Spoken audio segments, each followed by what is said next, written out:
Hello, ladies and gentlemen. Happy 4th of July. Happy celebration. We just had Canada Day. Now we're back for a special edition of the watch party, the watch along, the live stream. You call it what you want, but it's going to be a good time. We have 3 hours of Monday Night Raw, and who knows how long us two chatterboxes are going to be here all night.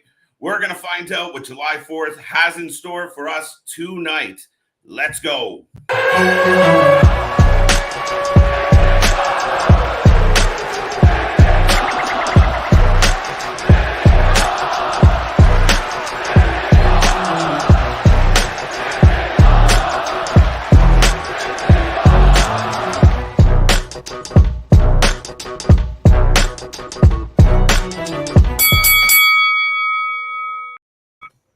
Hello, ladies and gentlemen. Once again, we are live. That's right. We are live and we are ready to roll tonight. If you didn't know, you should know. I am every night KJ White, and I am the Iron Man of YouTube, ready to celebrate. And I am joined with the Baron of Banter, the Master of Mischief, the troublemaker himself, Mr. Big Nick, looking all patriotic. Oh, yeah. Got to. It's 4th of July, And hello, Internet people. Thank you for joining us on a historic holiday weekend.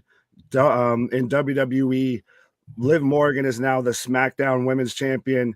Austin Theory, who just got added last minute in the match, is now the men's Money in the Bank championship or Money in the Bank briefcase holder. And on the channel, in anniversary of the 4th of July, the day Will Smith and Jeff Goldblum saved us from the aliens. That's what happened. That's we are bringing our 200th video tonight with Monday Night Raw, and 4th of July. And with it being the 4th of July, I want to see the comment section blowing up like fireworks. We're close to 400 subscribers. I want to see 400 subscribers by the end of the 4th of July. The little engine that could, like the little upstart channel that turned around on a dime. And for those who don't know, our story is pretty crazy, but myself and LJ and Will completely spun. And so the fact that we did it in the literally 12 hours and kept this running and kept it going, and we had, Chris and Ali and other, people involved. Now we got yourself, CJ. The family has really brought this from point A to point B, and it's only the beginning, and we're having so much fun doing these shows. But yeah, 200 videos, folks, so thank you so much. There's a lot of blue and red on that screen, but it's also 4th of July. Woo! A little crazy with the overlays, but yeah, back to you, Nick. No, I'm excited for tonight. I mean, Money in the Bank was interesting, and to your point, though, I am someone who was here when there was under 100 subscribers, started off just bothering the piss out of you guys in the chat and everything. Now I'm on the channel. Now it's great to see people that have been here with the channel from before even I found you guys till all the new people showing up. But I'm interested. 6-man tag tonight. Yeah, Bobby Lashley and Becky as well versus what? Asuka and Becky as well. The Mysterios versus the House of Blue, House of whatever, House of Finn. And Liv's here. And we're getting the Miz calling out Logan Paul. But yeah, I'm so I don't know about you, but I get updates from like WWE of letting me know like, hey, this is going to be on tonight's show. And the only thing they really had advertised before just now was the Miz talking about Logan Paul. Yeah, I know. When I think I was making the thumbnail, I did see the Mysterio match that was announced, and I was like, okay. They touched on it last week, but if you didn't pay attention, you would have missed it.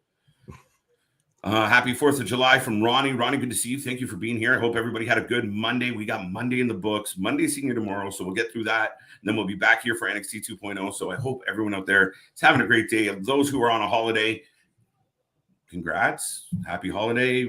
I don't know. Well, and then the patriotic feel-goods just keep going tomorrow because we've got Great American Bash tomorrow night on NXT. More red, white, and blue coming your way, folks. Exactly. When it comes crashing down and it hurts inside. I have Bobby Lashley coming to the ring. Happy 4th, everyone, from Scott. Good to see you. Thank you for coming back. Good to see you again. Gary, happy 4th of July to everyone. Gary, thank you for being here. Thank you for the celebratory wishes. Yeah, I think you're outmanned and outgunned with being the only Canadian right now, it seems. Right? Happy 4th of July. Let's go. Like it. America. Chris, of course, hopes Bailey comes back tonight. Right. You hope that every night, Chris. That's a running theme. Right. I hope, I wake up tomorrow with abs. Same dreams.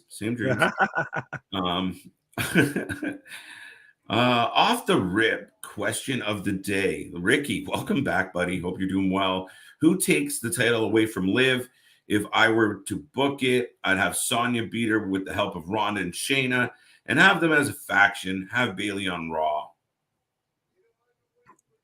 That I could see that. I actually don't mind that. I think that that's pretty solid, honestly. If I'm going off of what I think WWE will do, we fucked up. It'll be Charlotte, just because it's Charlotte Flair. But I honestly hope that they see the positive reaction that she's gotten from this, and that they give her a pretty decent title run. And honestly, to go to Chris's point of his favorite girl, Bailey, I think she comes back and she's the one that challenges Liv for the title. Oh, thank God. Yes, you think she'll come back? I mean, it plays it perfect. Such a great heel. And right now, Liv's the most over baby face they got. Like, people, have you seen the outpouring of love for this woman? Like, what happened? Oh, even from the locker room, you had people on the roster that were even tweeting out, wow, you deserve it. That's amazing. All of that. So yeah, she deserves to go on a long title run. You think so, eh? I mean, if she's at this least over, a decent one. Absolutely. How would you take it away from her? Like I said, I think the only person that you could do it with is Bailey. I think because she's just coming back, so you can't out and outright hate her. I think Charlotte at this point kind of has a bit of that. No matter what, she's going to get a boo / weird reaction because she is still Charlotte Flair. But she's kind of reaching Roman Reigns territory pre-Tribal Chief. Kevin Patrick on commentary. Oh, really? Here he comes. Yes, the Sammy Guevara of selfies. The Sammy Guevara of WWE. Yes, absolutely. So Kevin Patrick is on commentary? Where's Will when we need him? Well, who's he replacing? I have him muted. There's Graves. Let's go, Theory. Go away, Theory. Right. Yeah. Hey, Datala, how are you? I hope you're having a good night. Hope you're doing well. Thank you for being here. She just had her highest viewed video ever, so kudos to her. Big shout out. She's here all the time, so yes, much congrats. The Rangers of Wrestling. I guess I should tell them where. Theory of crap, says Scott. Liv will hold the title for a while. I'm skeptical about Liv holding the title for a while just because I don't trust the powers that be. I don't. But she is super over. There's no reason not to have a good run with her. Theory, I don't think Theory's crap. I think a lot of what they do with them is crap, and they definitely instantly make them feel like shit when you win the Money in the Bank like that. Yeah, and I that's the thing is, like, even casual fans could tell the second that he came out, just because he just got added into the match, that he was going to win it. I think if they didn't do the whole egg thing and the creepy Vince backstage segments, he would be over in a whole different way. As kind of like the top heel, I think he'd be kind of like the Miz. Like, could you imagine him, the Miz, and Logan Paul in a faction? No. Him and Logan Paul, why? You think he would join right in with them? I'm saying that if we're gonna book to where Theory's actually, not getting go away heat because he's getting the very much the force down our throat treatment.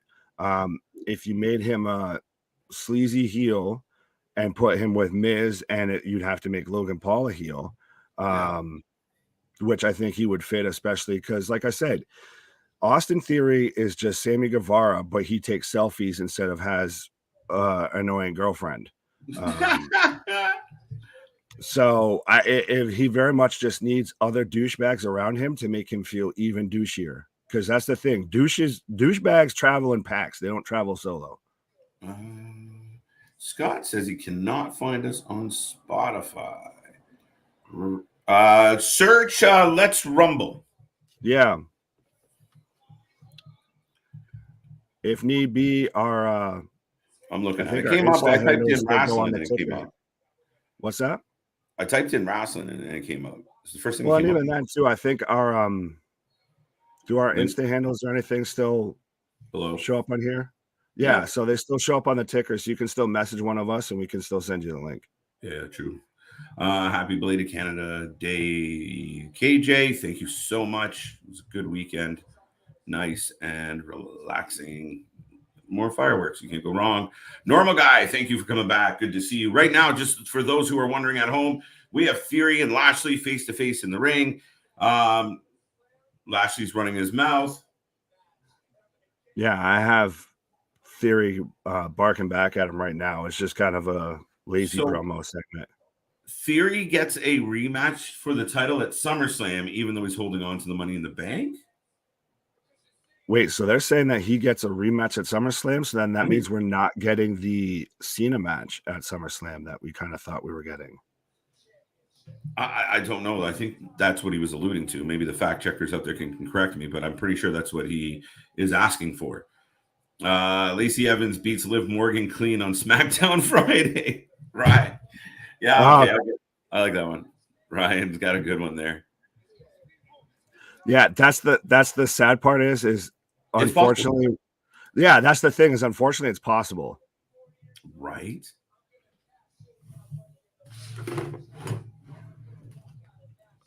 Now Theory's attacking Lashley with the briefcase. If there's one person though that I feel like didn't need the briefcase, like we already kind of know he's Vince's golden boy. No, I don't give a shit if you give him the briefcase. I just don't like how they do it.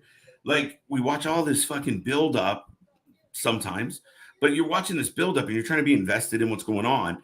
And they constantly fucking do it with Royal Rumbles or Survivor Series or some fucking stipulation match where whoever they just add last minute wins. Right. Well, and what happened to Baron Corbin?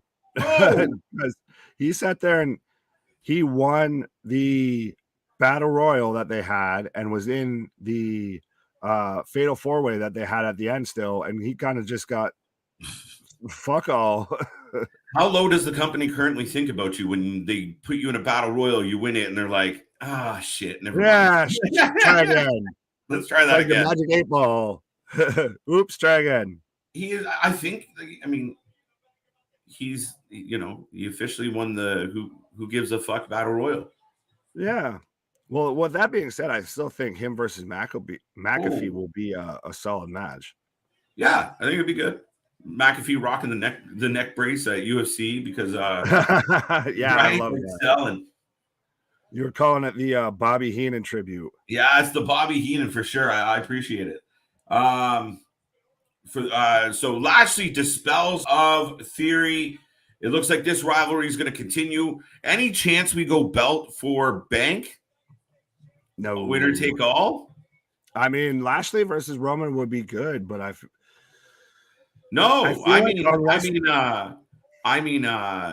Lashley says, okay, you can have a US title shot at SummerSlam, but you got to put your bank on. Oh, I know. I'm already thinking. Oh, you're past it. You're like, that'd be good. Okay. Okay, so where would we go from there? Of Lashley versus Roman, I think would be really good. Yeah. But I still think we have to find a way to get to that Theory Cena match, or unless Cena actually retired when he came out. I don't think he's gone, but I do think, we might get something down the road. I just got the impression that might be a lot farther than we thought. Yeah, I think maybe the next time we see him, he knows it's the last time, so he'll come out, do a little, thing. They probably have somebody like Theory go over, and that's it. Maybe that's why he took this moment. I don't know. It's all speculation. And right now, I have the Mysterios coming out. I swear, even though I know it was a whole kayfabe thing, Dom looks a lot like Eddie. That's not nice. I'm doesn't mean I'm not wrong. Even if it's slightly true. Right. It's the haircut. Got the mullet and everything. See? It's the haircut. You can't be rocking that haircut without comparable. Well, and he's kind of how old is Dom? I feel like he's a lot older than we think he is, and he's like still kind of just got like that. I learned to shave mustache growing in. He's like 26 or some bullshit. Yeah, I thought he was like barely able to drink, but he's still got like that, like he's still got peach fuzz. Yeah. Right. Oh, and now the House of Blue, as you call them, the Ministry of Finn. The Ministry of Finn. Okay. I have jumped the Mysterios. Dun, dun, dun. What are they saying? Right now, I just went to a commercial break. So let's bring out some of these comments here. Yeah. So did you see what Speed did in his house? Who? What now? Speed. We'll come back to Sonic the Hedgehog. The Flash. Keanu Reeves. Second question of the day. In my opinion, what does the Acclaim have to do, or what do they need to get over the hump and truly feel like they arrive on the scene? Honestly, I think it's time, and I think you get them away from the ass boys and get Bowens healthy. Get him in he's healthy now. Remember, he popped up. I forgot he walked. Yeah, you hit the nail on the head there, though. With they need to get away from the ass boys. Just as great, I guess, as they are as a tag team or whatever, it's a name that just instantly deters people. Like, you can't be taken seriously. Like, hey, I'm gonna go watch the ass boys. I really hope they win the championship. Right. Like, no, you instantly sound like you're gonna go and watch something on Pornhub. So, and I mean, I'm okay with. I got picture in picture. Well, who knew? I don't recall. God bless Canada. Raw picture in picture with like graphics and shit. Trying to compete with Dynamite, right? I mean, yeah, I think also it's time.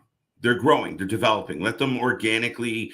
They're over. They're getting over. People like the raps now. He's got better at it. They're funny. They got some zing to them, and they're good in the ring. Whether you like the gimmick or not, they're talented guys. They're two talented wrestlers. Yeah, it's one of those things, like you said. It's one of those that just kind of takes a little bit more time. They're not one of those acts that the second they show up, they're going to be a top act. They needed to kind of build themselves up, work out the kinks a little bit, all of that. True. Wait, did Lashley just challenge the Forbidden Door? He alluded to pretty much anybody, I suppose. I don't think Well, I did see that Tony Khan is open to working with WWE in a cross-promotional deal. Of course he is. Right, exactly. WWE's not asking, but he's putting it out there. I'm willing to work with you. Right? Absolutely. WWE's, yeah, Vince and Steph and Hunter and all them were like, thanks, we didn't ask. Right? It's like Arby's calling McDonald's being like, we should hook up. They're like, what? It's always one. That was you? What? That was you? No, that was. Oh, I know, but I normally it's me with the fucking sound shit going off. All weekend it was fucking fireworks. Right? Yeah, no, that was sounding like a fucking motorcycle by. Yeah. Sons of Anarchy are outside. That's good news. Riding through this world. Right. We'll start singing and it'll be hilarious. Yeah. Hello, everyone. Theory is going to cash in on Lashley. Victor, good to see you. Thank you for coming back again. That would be really weird. I think he's going to get a title shot without cashing in. Well, has the Money in the Bank ever been cashed in for a mid-card title? No. Normally why would you? A world title, right? Yeah.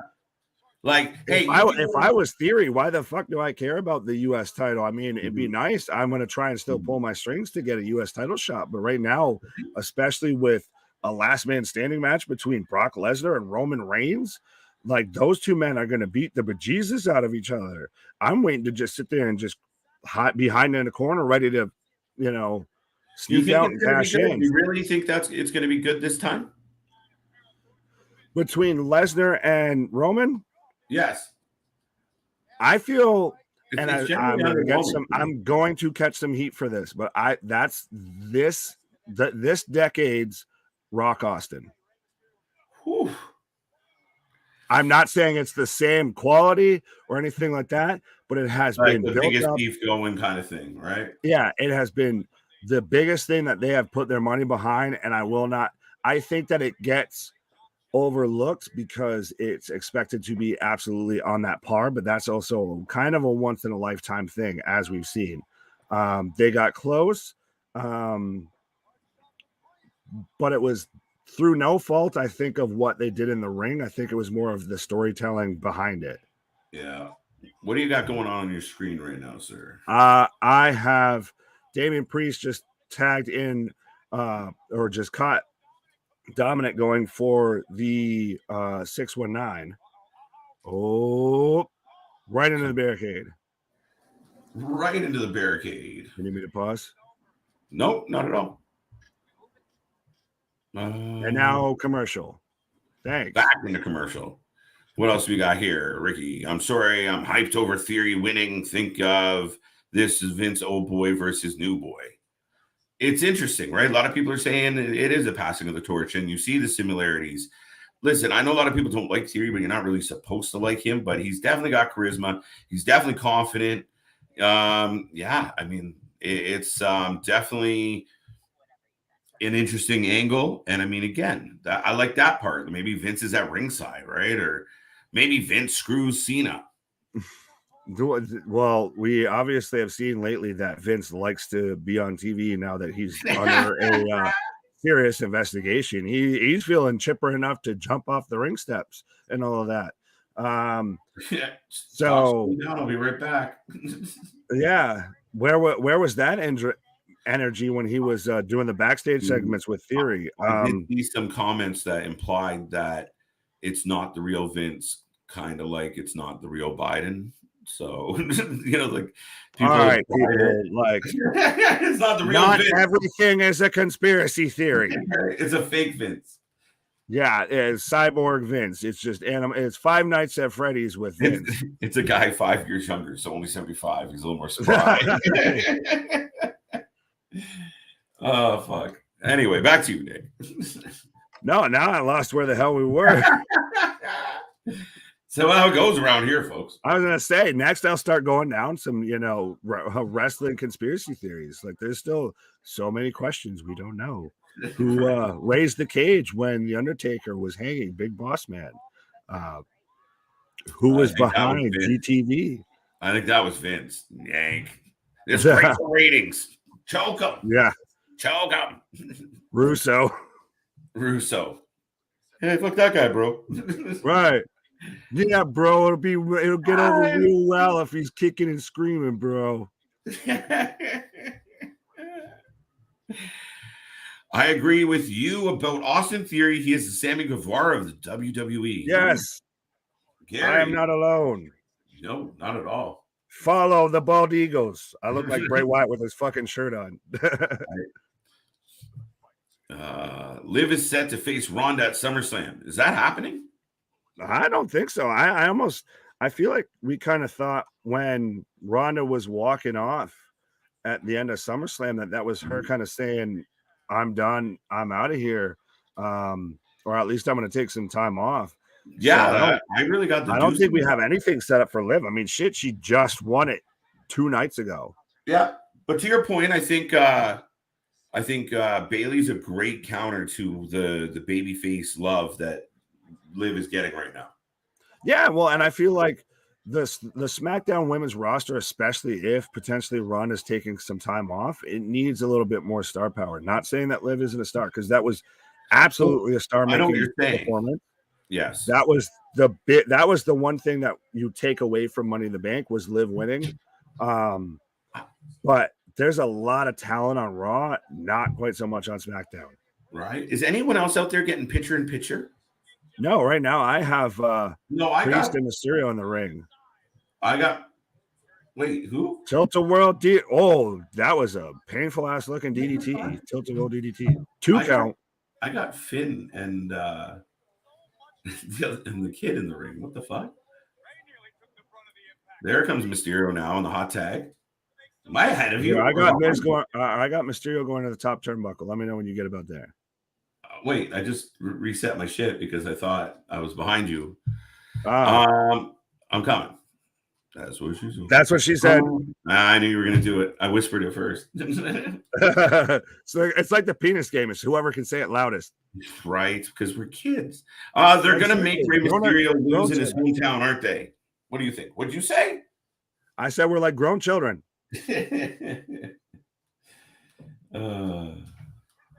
Sorry, what was the question? I was trying to line up with you, and I just they're gonna make Rey Mysterio lose in his hometown, aren't they? That's what WWE does all the time. So absolutely, yes, 100%.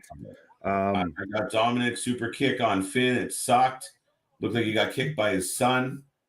Oh, because it is, kind of. Yeah. I have Priest and Mysterio still in the ring. I got Priest on the turnbuckle up into a Hurricane Rana. That was cool. An assisted Hurricane Rana by the Mysterios.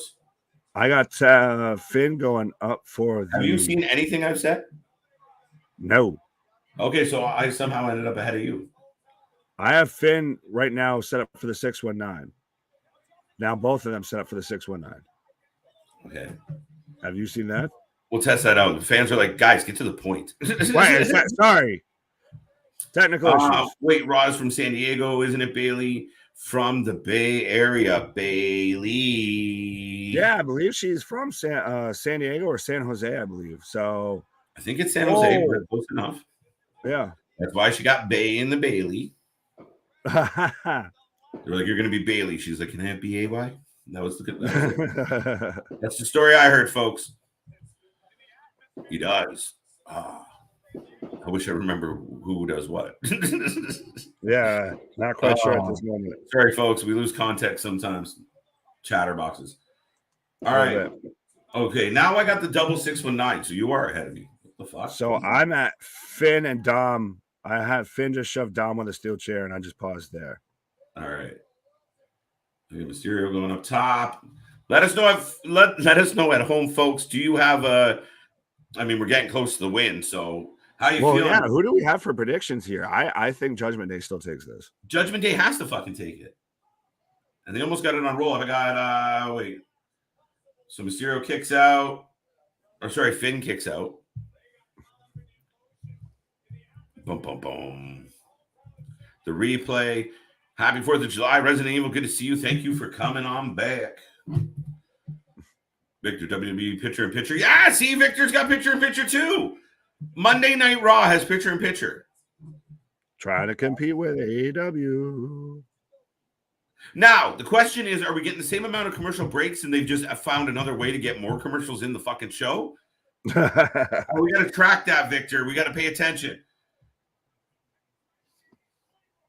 All right, so I got the steel chair. Oh, so now I got the DQ. Sorry, I think I missed it. No, you're good. I'm fine if I'm a little behind you right now. I got the commentary team. So Dominic with the old Eddie Guerrero bait and switch. Look. So Mysterio gives the old drop to the back. Finn gets caught. So, of course, Judgment Day, who's had nothing but a strain of horrible luck and terrible creative, lose to the fucking Mysterios again. Well, not again, but Mysterios. Yeah, but they lost. No, they got they got hijacked, but it's fucking stupid. They have, can you make your guys look good before they get upset by somebody? Can they just squash some fucking people out there for a little bit and make us believe that they're badass? Like, the only person they beat up is Edge. Well, and then too, isn't that whole spooky promo package that we got at Money in the Bank that a lot of us thought instantly was Wyatt is going to be Edge. So wouldn't you want to build Finn them up if they're supposed to go against the guy you're investing a whole video package in? Nobody's a fucking trip. Edge is going to come back and go after somebody completely fucking random. Yeah, absolutely. Right? Like, he'll come out of nowhere and fuck up Riddle. You'd be like, what? Yeah. Ooh, go ahead. No, he's 25 years old. I was close, Chris. And yeah, I really think they need to drop him off in NXT, but nobody will listen to me. Yeah. Right now I have the Miz backstage. Hey, BB Wheels. Thank you for tuning in, and nice ride. For some reason, I see all three of them turn on Bowens, or you have all four of them. They remind me a lot of the New Age Outlaws and a bit of a mix of DX or DX or Triple H or Shawn Michaels. Or the NWO and Hulk Hogan and Kevin Nash and, the Four Horsemen with Ric Flair and Arn Anderson. Just every great stable. Yeah, that's instantly who they remind you of. No, I think we saw it a little bit to where Billy Gunn ended up getting into it with his own kids. So I think we might see Billy Gunn be more with the Acclaim and the Ass Boys slide back a little bit, go to Dark or something, or reinvent themselves, get disattach themselves from their father and having to be, I'm an ass man, all of that. So they can just, go be the Gun Kids or something. I think Billy's going to turn on Caster and Bowens. That's what really I think. Now he's going to stay with his sons. Yeah, it will turn up their heel stock quite a bit. No, I think it turns the Acclaimed babyface. Mm-hmm. They are. No, I think you keep them as a heel. That's how he works as those promos, because that's what Cena did with his promos. He was a heel with the whole word life before it got over as a face. I don't think he's quite there yet. But I think that's what's happening is the fans are starting to cheer for him. Truthfully. Starting to, but they're not fully. He doesn't have those little slogans, those little catchphrases, that little I feel like he's close. He's not quite there. So I think you let him heat up a little bit more with Billy. And Billy can still, I'm surprised, honestly, Billy Gunn doesn't just have a whole fucking solo career in AEW, because he's fucking Why can he not be in there fucking people up? Billy Gunn versus Moxley for the AEW World Championship. Book it, Tony. I'll do it. I'll tune in for that. I mean, the man is a horse. He's an absolute fucking Clydesdale. Like, every part of him is muscle. Well, that's the thing, is you put him still. It's funny. You compare him to Road Dogg, X-Pac, Sean, Hunter. He looks 10, 15 years younger than all of them. Yeah, with the exception, I mean, Hunter held on pretty well. And now recently he looks a little aged, but he's been through some shit. But to your point, I mean, Waltman, we all know Waltman. Hunter looked like Tommaso Ciampa's dad. That was amazing. When they hugged, you were like, holy fuck. It's like a fucking Pokemon, the evolved version. Right. Oh, so we're getting AJ Styles versus The Miz right now. That's funny. And one of the sites I follow said that, like, oh, expect a Miz AJ match. And I was like, fuck no, but fuck yes. I'm excited for it. I mean, they can both kind of, like, that's the thing. I feel like honestly, I know, how do you feel about Logan Paul versus The Miz? I don't like it at all. I'm mad. Here's the thing. Why? It's bullshit. Logan Paul is a natural, surefire, scorching, white hot heel. People want to fucking hate him. People always hate him. He's naturally hated. And you're going to bring him in and try and turn him babyface.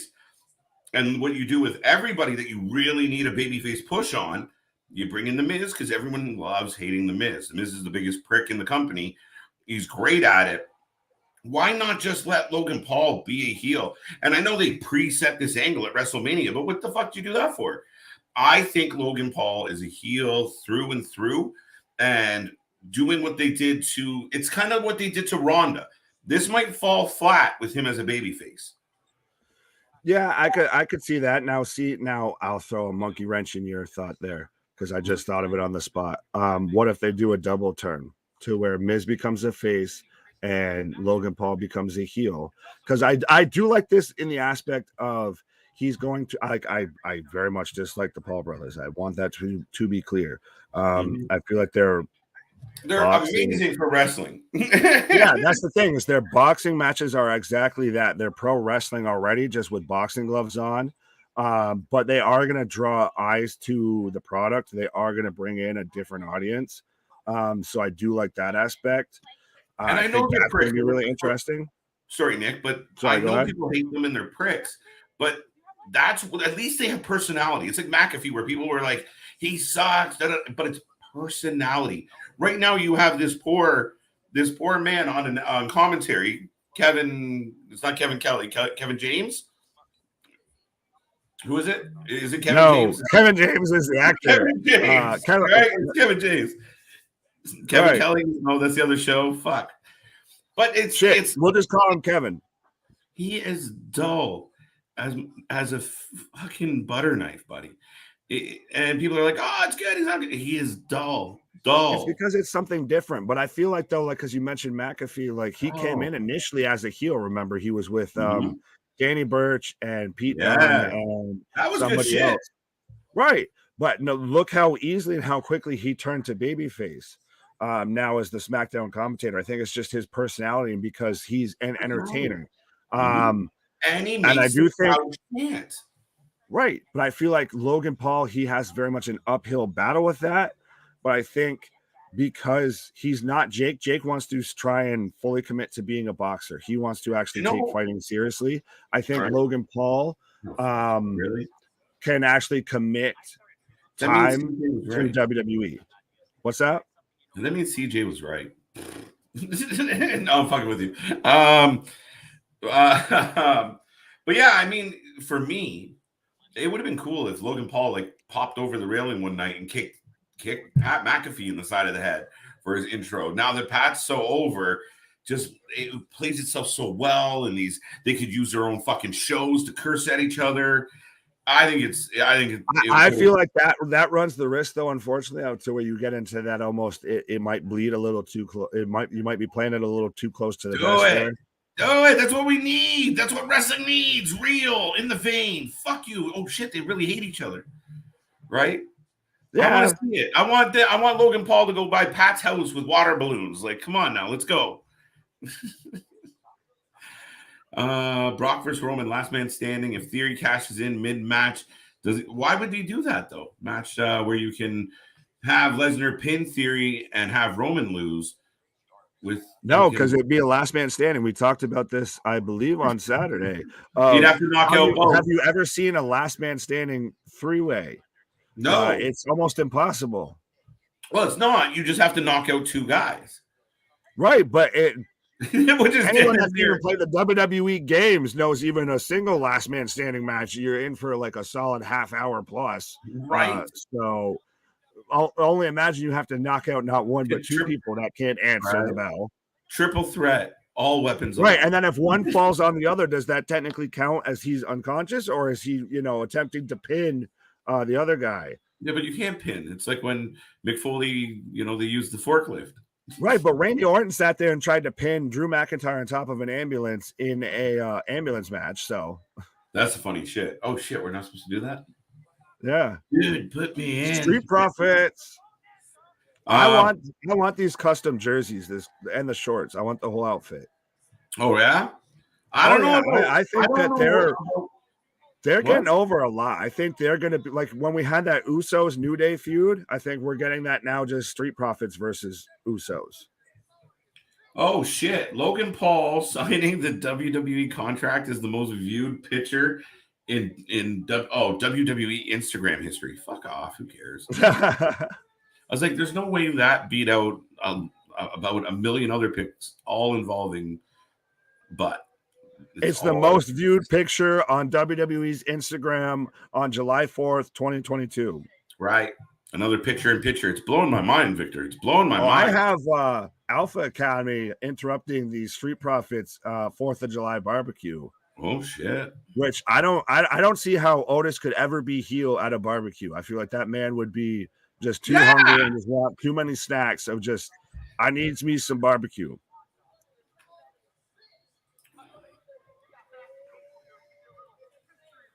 I hate these fake parties and watching the people in the back try and mingle.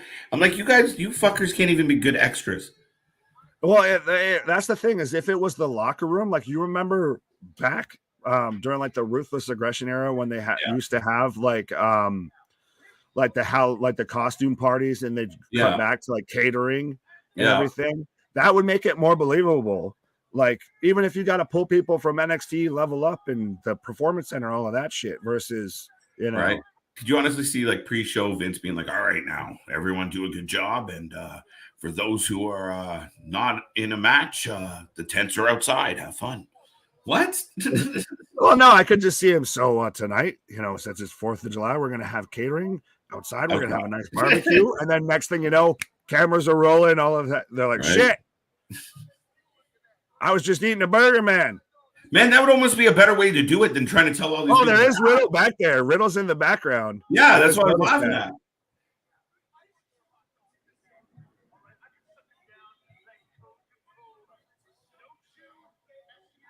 Are we getting like we're going to get a hot dog eating competition, I bet. Because I just heard Otis saying, I'm going to suck it down like a Coca-Cola, no chew. Like, that's some very sus things coming out of Otis's mouth right there that I just caught. I'm going to turn it up because I'm a little behind. You need me to turn it up? No. All right. All right. Yeah. See, they're building Montez up, right? United States Marine, and trying to really put some. It's interesting, but I think it's too soon. They have no tag teams. Well, yeah.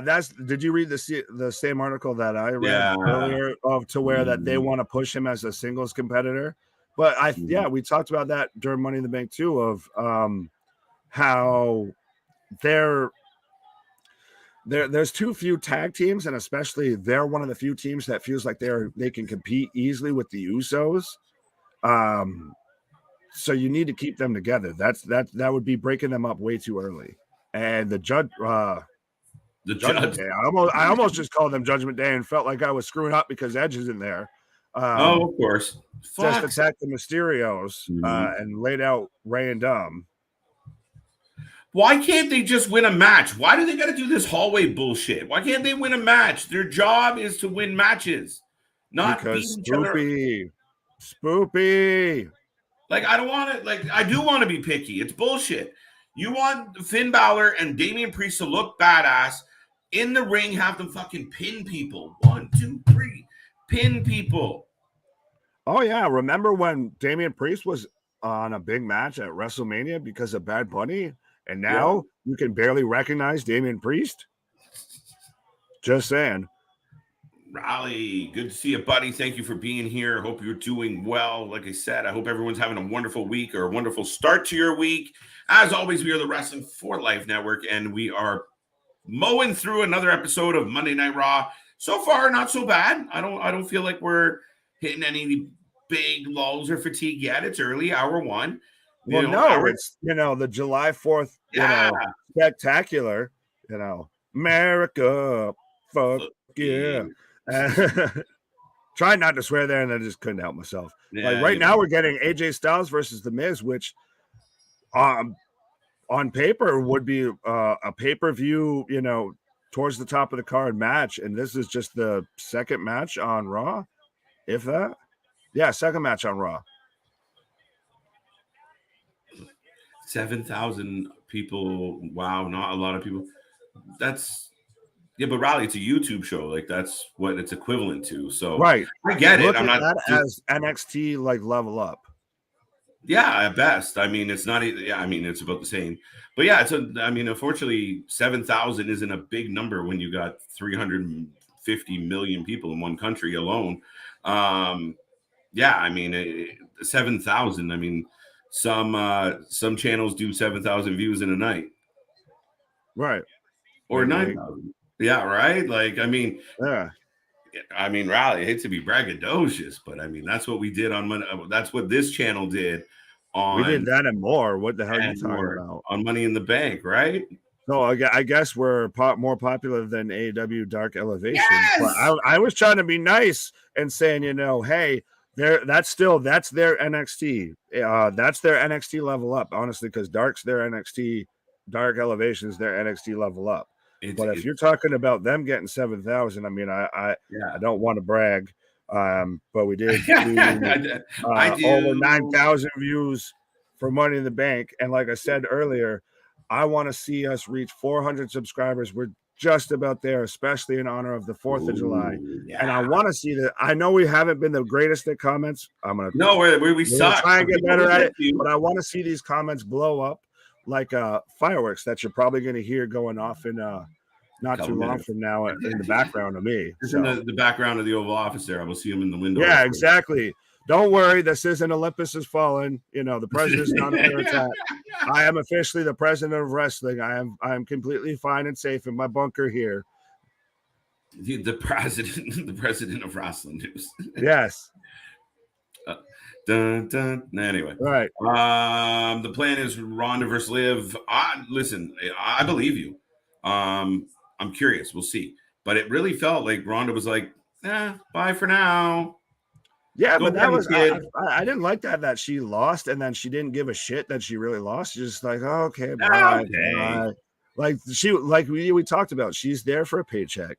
She's there to still be relevant. I thought it was interesting too, though, that they did it in Las Vegas, to where Ronda's the queen of Las Vegas because of all of her stuff in the UFC. Right. Mysterio's back in return. Yeah, I'm not happy about that. Hi, everyone in the chat. Thank you for the love, Raleigh. By the way, I told you we were going to get cash in at Money in the Bank. Victor, you called it, and I didn't even see it coming. I didn't see that one coming. Yeah, I think we talked about that a couple of times. That was the one that was unexpected, and I props to him, because that was the moment of the night. That's the one thing you're remembering from that Money in the Bank. Yeah, it's that moment that'll stick with that pay-per-view. There you go. Scott's got a rumor that I'm a big fan of. Woo! Again, I thought she did around the whole WrestleMania 35, or like right after that, of she was, when she went all on her little temper tantrum of, this is fake anyways. I could whoop all y'all's asses. Like, we know you came to us. We didn't come to you. Right. You showed up. Right. Great show, guys. Gotta go. I'll talk to you tomorrow. Scott, thank you for being here. It's great to see you again. And that avatar looks so familiar, bro. I'm not gonna lie. Don't worry, we'll be here. You can just hit play and continue watching from there on. When you wake up in the morning. I recommend you go to sleep listening to us. We're quite soothing. Little ASMR action. And right now, Ronda Rousey is getting her ass whooped. Right. I don't even know where the fuck these comments. Let's keep clicking. I think I'm way back in the fucking beginning. They're just fuck it. Blow up this chat. Let's go. Yes. No, Riddle hasn't. I will take a moment now that we're in another picture-in-picture. That's right. Monday Night Raw has picture-in-picture. Hallelujah. I wonder how many knuckles they had to break on Nick Khan to get that moneymaker dipped into. No, Riddle hasn't. Sorry if we go by some of these fast. We'll get back there. Knowing WWE, Edge will come back and tell Finn and Priest he's proud of them and rejoin. Oh, Jesus. You shut your mouth. Hey, I said he's going to just come back as the Fiend. I like it. Yeah. As the Fiend? So, Fuck off. That'd be the imagine. mask and all that shit. They probably still got a bunch in a warehouse somewhere. They're like, we need to move these. I'm not gonna lie. I got pulled down like a Bray Wyatt rabbit hole yesterday. Watched like Bray Wyatt's greatest shit. I was like, all right. That's why I sent you the clip. I was like, regularly. I'll just throw on like all the old Firefly Funhouse episodes. I mean, I just find myself watching wrestling, right? Like old wrestling, new wrestling, whatever. But well, I sent you over that video. It was almost like a reminder. It'd been so long since I saw that debut of Bray Wyatt. Right. And he came out of the gate fucking hot. Like there was no warm up. That opening promo that he delivered, you were like, this guy's fucking for reals. And wrestling's missing a lot of that. Like that realism, that vein that we were talking about earlier. Get in that vein and make us feel. I love it. Right. Well, and that's because he got a little bit of, and I right now have a 2 count Miz on AJ Styles after he just pulled him into the turnbuckle. But what? It's my favorite comment of the night. Nothing's gonna beat this comment because it's funny as shit. I think you read my comment wrong. That's awful. 7,000. They used to get a lot more. I was saying it's crap. Sorry, your British sarcasm didn't translate. Your crap, Rally. That's what I gotta say to that. But yeah, no, we agreed to. We're doing better. Hey, if we're Rally's like, what? We count AJ Styles wins, and hey, if we're a little bitty YouTube channel that started all of 4 months ago that is doing numbers better than an AEW brought by Warner Media television or YouTube show, I'm sorry, I'm gonna be proud of that shit. Yeah, no, I mean that's funny as hell. But poor Rally's like, man, fucking Dark's awful. It used to be so much better. We're like, it sucks, and he's like, that's what I'm saying. Poor bugger. Great show, guys. I heard that one. Oh, and now Ciampa's attacking AJ. Mr. Ciampa, I don't know whether I'm face heel. Who do I dislike? Although I wouldn't mind AJ versus Ciampa. I'm just at the pin right now. Oh, wow. Yeah, I don't know what's happening, dude. We were even at one point. Here, the pictures are longer. I've got Ciampa pulling down his knee pad. Okay. I paused there. Okay, replay of the phenomenal forearm. AJ with the big win over the Miz. But this Ciampa thing, he was doing jobs last week. He just randomly mugs people. He's Butch 2.0. He's Butch with a beard.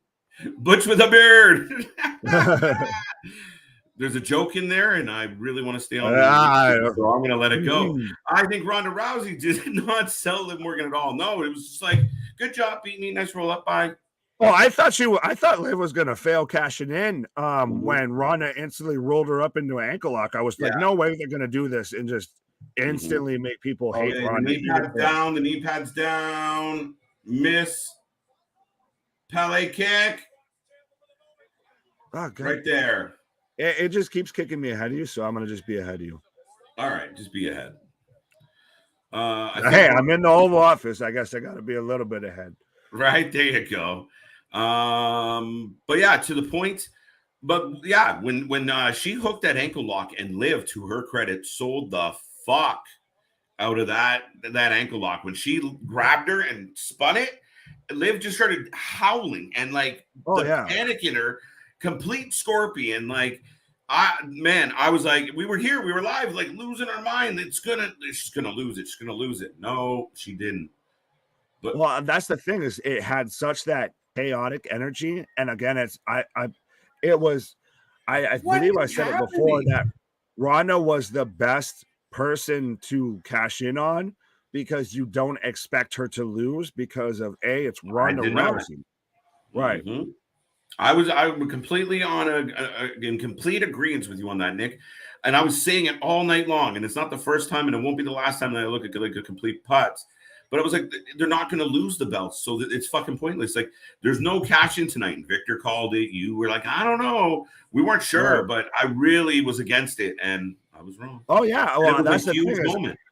I thought it was going to be weird because with Ronda, Liv, and Bianca all being baby faces, it was going to be hard. Like, do they do a heel turn or something like that? Because normally it's baby face cashing in on a heel or a heel screwing a baby face with the cash in. It's never usually a baby face on a baby face. But I do like that they at least now acknowledge and are mentioning that any woman that wins the Money in the Bank briefcase, 100% of the time on her cash in wins the championship. Yeah, that's true. And it should be almost 100%. I mean, especially when it's a newer thing, right? You build it up, and then eventually, like Corbin's Money in the Bank, I don't mind that he didn't cash in, but it fucking sucked. It was bad. Yeah. I was trying to think of if like Cena's to where he announced it was good, or I think the best one, honestly, or one of the best ones, and it was an announced one, was RVD. Just because of where it happened, the whole environment. And you know what? To me, I get it. I mean, I've had this argument with people for years about like, well, you know, it's the baby face thing to do, to tell your opponent when you're coming to get them. Yeah, but it's all stupid. Right. Exactly. Go crazy. Just because you're a good guy doesn't mean you're an idiot. Yeah. Right. And maybe you don't do it underhandedly, like run out, hit your finisher and then do it. But you come walking out at the end of a fucking match and you go, I'm going to cash in. And the fans who love this babyface are cheering because you're about to take the belt. And they're thrilled. Or you do it, say, even at the start of a match, like say it's about to be a bit like we were talking about potentially with Theory doing almost like what Seth Rollins did with the last man standing match of to where he walks out mid-match and tries to cash in, and then he's just kind of added to the match. That would be a babyface way to cash in. Absolutely. Now I'm in a full commercial now, folks, and the show is rolling on. We're about to come up to the hour mark of the stream. Nick, how you feeling about the first hour? How are we feeling about the show so far? I'm actually thoroughly happy. I don't watch Monday Night Raw that much, to be honest. I'll admit I watch us watching Raw. But I don't actually watch Raw. So now that I'm here actually watching Monday Night Raw, and especially coming off of Money in the Bank, which I thought, even though it had that low point at the end with Theory winning, was a really good pay-per-view. It was going to be like an 8-9 pay-per-view until Theory won because it was so damn predictable. So I'm very much in a, hey, WWE ain't that bad kind of vibe right now. Yeah, absolutely. I mean, I completely agree with that. We'll see. I mean, I think it's a bit of a puttery beginning, first hour. They really got to get out of the habit of starting Monday Night Raws. You got a 3-hour show. Start it with some energy. And I get it. They're like, we'll ease into this motherfucker. No, you don't have to do that. You really can give us some action, get us kind of at least looking forward to the rest of the night. And if it's like mid-card guys arguing, it's even worse. Yeah. To Victor's point, Great American Bash tomorrow night. NXT card is stacked. Real quick rundown while we're on commercial. Braun Breaker, Cameron Grimes for the title. Toxic Attraction versus Cora and Roxy for the tag titles. Carmelo against Waller for the North American title. The Creed brothers versus Roderick Strong and Damon Kemp. They might lose. Roderick Strong could win this with Damon Kemp. And Wendy Chu versus Tiffany Stratton, just because we need something to laugh at. Why is that happening still? Because it's NXT. There's always something happening. We never said it was always going to be something good. Yeah, true story. But to Victor's point, it's a stacked card. We'll be here tomorrow night with more red, white, and blue graphics looking all pretty. And we will be giving you 2 hours of NXT, the watch party live stream, watch along, whatever you want to call it, folks. We will be here tomorrow night and then back for Dynamite on Wednesday and all week long. If you haven't clicked the like, subscribe, or share button, please click at least 2 of them. Well, if you haven't, I don't get what you missed. I don't get what the issue is What at do we this gotta point. Like, do? we're here 7 days a week. We're covering every single thing. Even if you're a WWE fan, but you don't really like AEW, cool. We cover everything that WWE is doing. True Oh, you story. don't like WWE? Screw Vince. I'm tired of their same old booking. Okay, well, we cover AEW, New Japan, Ring of Honor, NWA, GCW. So we got anything under the sun that is professional wrestling covered. He's not lying, folks. So tune in and enjoy. Dave Walker, welcome to the show and thank you for being here. Pitcher in Pitcher. Fox needs to do this on Fridays. I think all the shows should do it. I thought Fox would have been the first one to do it, especially because I feel like they kind of do that for NFL games and sports games. Yeah. Why don't they do that? Like, I know in hockey games, basketball games, I'm pretty sure. No, they do it on baseball ones where they get like the overlay commercial, right? Where you just get like a little graphic that comes by, like Speedy Auto. Wrestling should have more shit like that, just subliminally. Yeah, well, I think it has to deal with the advertising deal that you work out, because think about it. Absolutely. That if I'm getting, my ad is being seen in a smaller picture that they can't, all they can really hear is the audio, but it's a little bit of a smaller picture, this, that, or the other, versus full screen, full broadcast.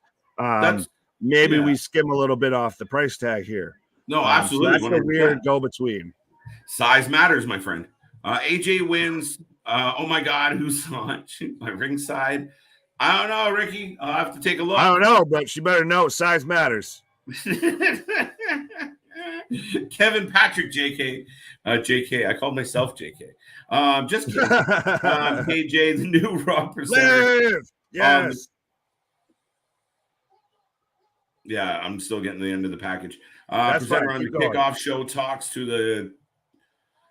Wait, I got to start this again. Kevin Patrick, KJ, the Raw presenter on kickoff show. Yes, I know who Kevin Patrick is. Show and talks to the wrestlers, not the Teslers. I was like, what are Teslers? Backstage, he's boring, so guessing it's Kevin Patrick. Look, he's not even seeing them, and he's guessing who this guy is. Bang on, Riley. It is Kevin Patrick, and he's very dull on commentary. Have you heard the fun little backstage kind of, I guess, rumor, speculation, news, however you want to phrase it, No. with Kevin Patrick? And it was even like when what's his name there, who just became the Impact commentator. Over his shit. Sorry to interrupt. Keep going. No, you're good. But when they were like Kevin Patrick, when he's backstage doing interviews and everything, he has to like squat by some wrestlers to make them look taller than he is. Yeah, no, that's funny as hell. And then who was it as well with like Renee? That's what I'm saying. It was the one that the guy just became Impact commentator. I don't know why I can't think of his name. No, it's sorry.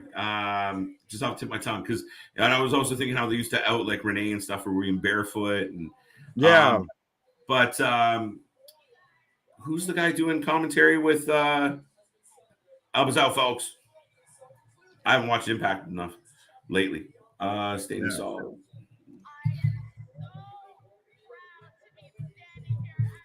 Let's go. Let's go, Liv. People are pumped about Liv. She is over. Like, the crowd is insane. Now she's got to carry weight when she talks here. She's still selling the ankle too from the ankle lock for Ronda, like we were talking about, because she's hobbling when she kind of steps back. Bailey, where's Chris? Where's Chris Leclerc? Chris, summon Bailey. Bailey, I choose you. Everybody think like everyone loving Liv, saying she deserved it.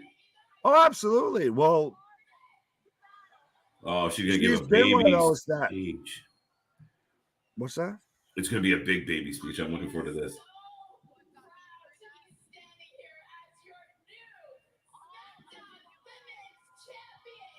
Yeah, she's been someone that they've put a lot of backing behind. They did a whole documentary on her. She's gotten chances at the title, and they've kind of backed off. I'll come back. I'm listening. No, it's just she absolutely deserves it. Tom Phillips. There we go. Thank you. Hallie's on the announcer team. Yeah, that would actually be a sick announcing team of Tom Phillips, me and you. Yeah, there you go. I'm down. Impact, let us know. No, I honestly listen. I would. If I was to petition anybody for, it's either Monday Night Raw for Jones, Jimmy here. God bless you, Jimmy, but I don't like Jimmy on commentary. This Kevin Patrick guy isn't doing much better, and or Excalibur, because I can't stand Excalibur. Yeah, I can kind of see that. Sorry, I'm just really into this Liv promo. Like I said, That's what you're supposed to do. Yeah, I was kind of behind before, but I try to do it fast. She's so happy. This is for all of us. Yeah, she is now probably the biggest baby face in the women's division. Bianca, take a back seat. Try not to trip Liv up with your hair, with your ponytail. Right. Oh, and here comes Natty. Natty? Yeah. Well, there's a W for Liv and points for us. By the way, we're the Fantasy Faction champions. Yes. You're reigning, defending, undisputed.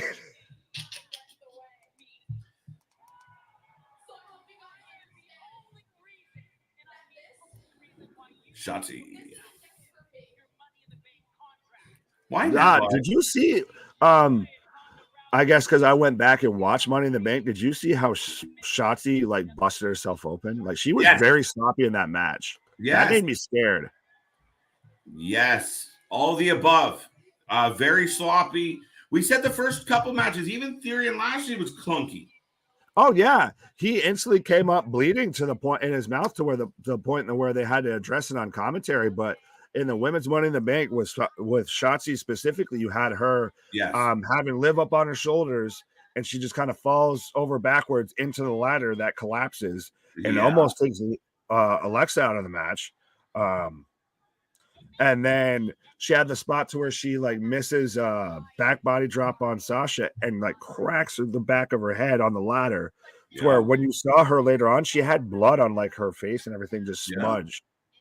No, and she again, and there was a couple other spots, and there was the one spot in specific where she came down on the back of the ladder, and it really looked like fuck. She's not taking these at all. Like she's just falling. Like she's making contact, and it didn't look comfortable in a lot of moments. Raw is now money. Sorry, I don't mean to interrupt. Raw is money? Carmella just came out, and I actually like her in whole new like Titantron and everything with like the Lambo, all that. I think it makes her feel more like the star that she actually kind of is. She's not your top competitor, but she's a steady hand. She does have some accomplishments that get kind of slept on. Carmella was good. They fucked her up. Now I don't want to see her ever. And she changed, and I don't know. She's not what she used to be. They put a new paint job on her and ruined her. Nothing like I guess I still kind of look at her halfway like with Enzo and Big Cass. But so we have Carmella, Liv, and Natty all cutting a promo on each other in the ring. Looks like we might get a triple threat for Liv's title. I thought we were going to get more of Carmella and Bianca with Carmella attacking her after the match. Bailey, yeah, that's what I was thinking as well. So we're gonna get Liv and Belair versus Carmella and Natty. Bet you. Bet. Let's take it. Who's got it, folks? DraftKings, let us know. We'll set the line on that match. Let's see if they can pass Ronda at SummerSlam. Let's see if Ronda will still be with the company come SummerSlam. Yeah, fuck. The new SmackDown champion is here. Oh. Liv taking it to both Natty and Carmella. So give it, all of 10 seconds and Bianca will come running out. because we've got 2-on-1. I will say out loud while they're beating this lady up. Yep, called it. You called it, eh? Yeah, here we go. Sorry.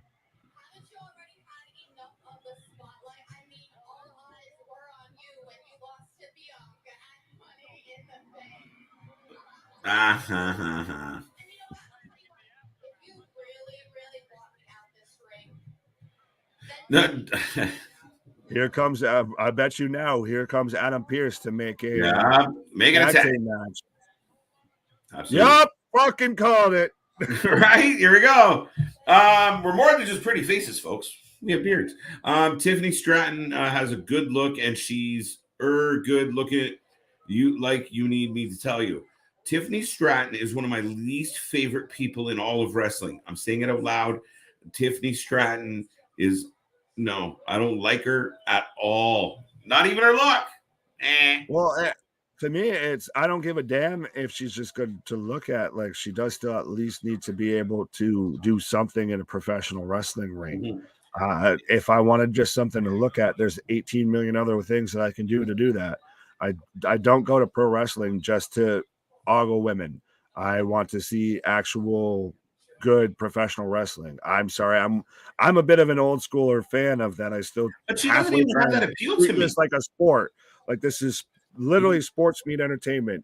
So I don't need to. You don't watch, the WNBA just because you think so and so. You don't think this player looks hot. You watch it because you want to watch the game. This is good news for us. Balor and Liv are going to win. This is really good news. Actually, I just thought of that. Yeah, now that you say that. Oh, I like this. Off to a good start. If they lose, I'm going to be pissed, but they're going to win. Oh, absolutely, they will. You're not going to have both your women's champions lose. Picture. My new favorite thing about Monday Night Raw. Picture. I still have yet to get picture. Yeah. Vince, I'm sorry when I said it. I broke the NDA. Right. Devin, thank you for being here all the way from Arizona. Barbecues and blunts. That's the way you do a 4th of July. Yes, absolutely. That's vitamins, sir. Vitamins. I'm glad you're taking your vitamins. Well, I'm happy to hear that some Americans are indulging. I mean, we. I didn't say I wasn't. No, I'm just saying. I'm happy to hear it. Oh yeah, absolutely. The more the merrier. I know some places in that country are a little strict still. You gotta let it go. Listen, at times America is a dumpster fire, but it's where I live. So we're getting paid. Wait. Go. What? No. Hey, we're not doing this. I thought you were giving us a speech. I was ready. Speech from the White House. No, hold on. I will look up the fucking Independence Day movie speech. 4 scores and 7 years ago. Right. No, I was just saying that at times the U.S. can be a little bit of a dumpster fire, but it's where I live, so fuck it. Let's rock it. You got to have pride, man. Just because it's broken don't mean you can't put some glue on it. Holy fuck. Yeah. You got to do some glue, though. Some fucking concrete. Anybody got some of that Gorilla Glue out there? What's going on? And not the kind you smoke, Devin. Relax. A stunner, of course. Nice. If you can't duck it, fuck it. Quack. Now we're not even talking about wrestling anymore. Ladies and gentlemen, we are on commercial. So I will remind everyone out there, we are the Wrasslin for Life Network. That crazy dude from the White House, the Oval Office, is Big Nick Heyman, causing President trouble. Big Nick. I have taken over for Biden. He has, been placed on a temporary leave due to his mental faculties. But wow, we're in trouble. That is fake news. YouTube are going to take us down. Yeah, no, sorry. Allegedly. I'm the president of Wrasslin. There you go, President Wrasslin. And for those who don't know, I am every night KJ White. I am here. You guessed it. Every night, it feels like. But I am the Iron Man of YouTube, and there's no place we'd rather be. We're here on Canada's birthday. Why not be here on Independence Day as well and keep rolling through? And Money in the Bank, a record-breaking night for us. So keep the love coming. Light up the chat. This is a channel for fans, by fans. If you like wrestling, we're here all the time, all week long. And there's more content coming. We're working on some more original stuff. We're revamping things. You know how it is. There's always a work in progress. So stay tuned. But like, subscribe. You tell 10 of your friends to come watch us, and you can prove they're watching. I will send you a t-shirt. Yes, folks, the fastest growing channel on YouTube. That is the Tony Stark to our Avengers of Wrasslin. There you go. So, yeah, of course, right now I have Liv Morgan and Bianca Belair in a mixed tag or in a tag team match with Carmella and Natalya. So let's go Liv and Bianca, because fantasy warfare. We need them points. Well, I'm glad we kind of had a little powwow, because you talked me out. I was going to switch Liv and Belair, and then we ended up keeping both. Yeah, no, keep both champions, man. Damn. Yeah, then we got FTR too, of course, because they're going to go for the AEW champions. Yeah, they're 7-star FTR. They don't wrestle enough. We'll see. They're on a heater right now. They're on fire. Oh, absolutely. 7-star FTR. Press they're the best tag team in the world. Oh, my God. Yeah.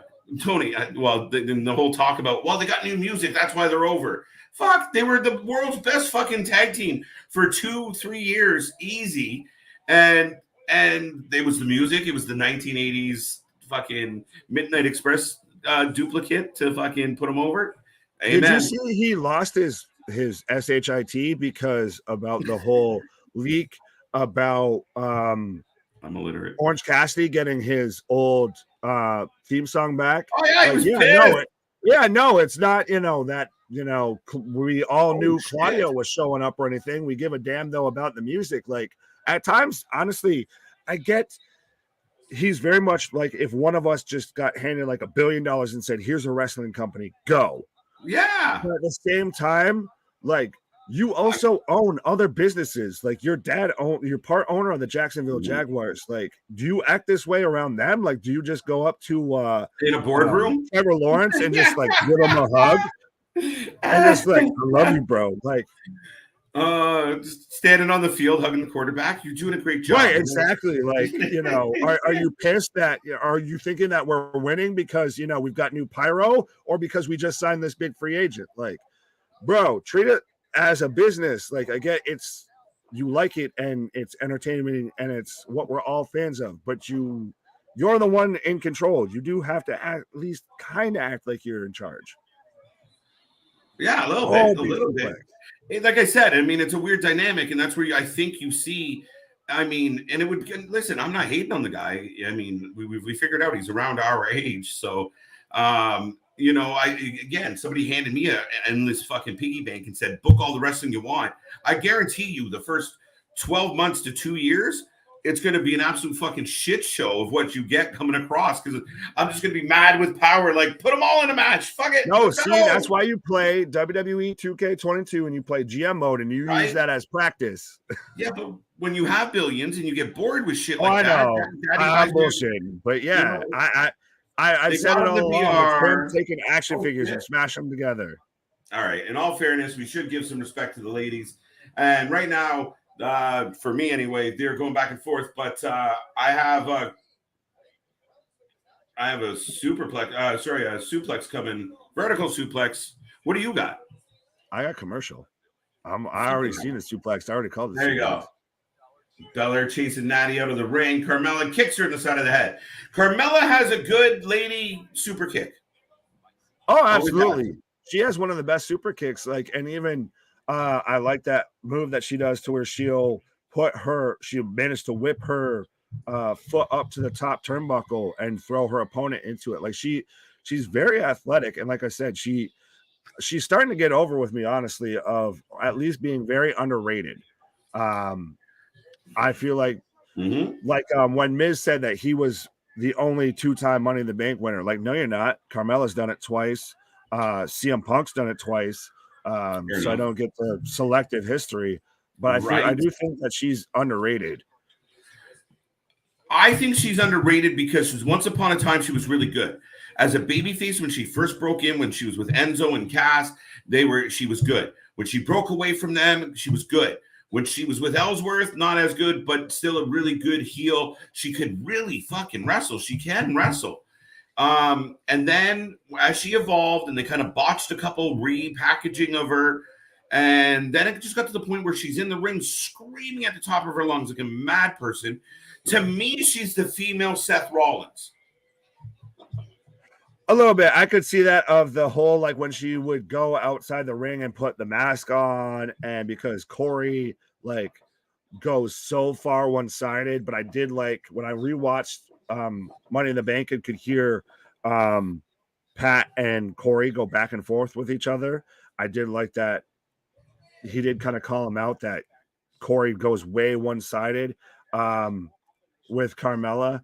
But I do think that because she was able to get over, she was able to go from being with Enzo and Big Cass to being, with R-Truth and, having a dance break party to being with Ellsworth. And she's what got Ellsworth over. If that pairing just worked and it got him over just as much as it got her over.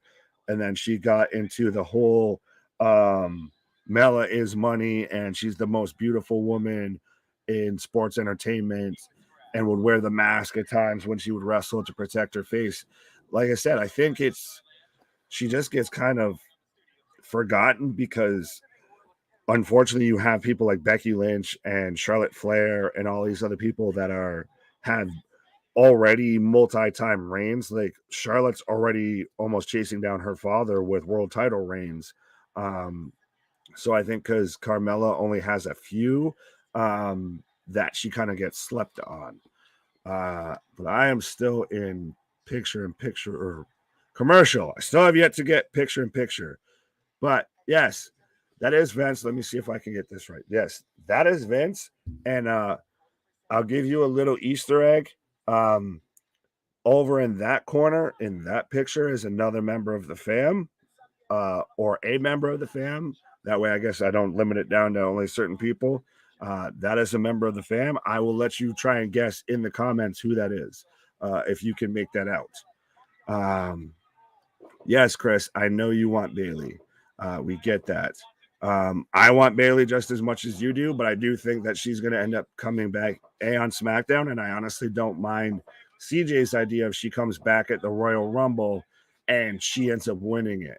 Because I think that would be a really great moment, especially if we get Bayley's big comeback and say we do get Cody's big comeback as well. Those are two huge moments.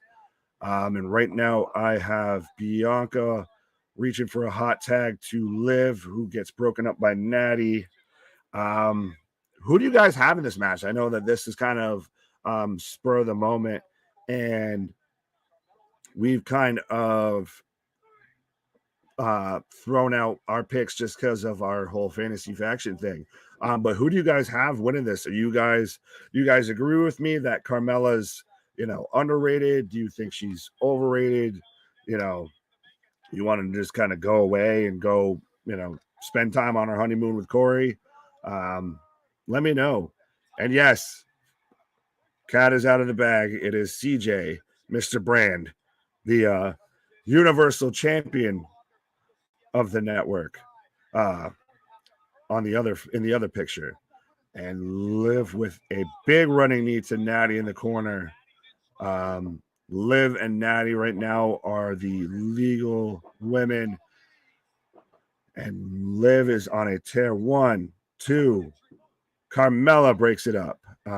Victor, who do you guys see winning the street fight for the TNT title? Scorpio Sky or Wardlow Wednesday night on Dynamite? I have Wardlow. I think it's pretty obvious that they're pretty much doing Goldberg 2.0 with Wardlow. The only way I could see Scorpio winning is just based off the fact that it is a street fight and that anybody could show up.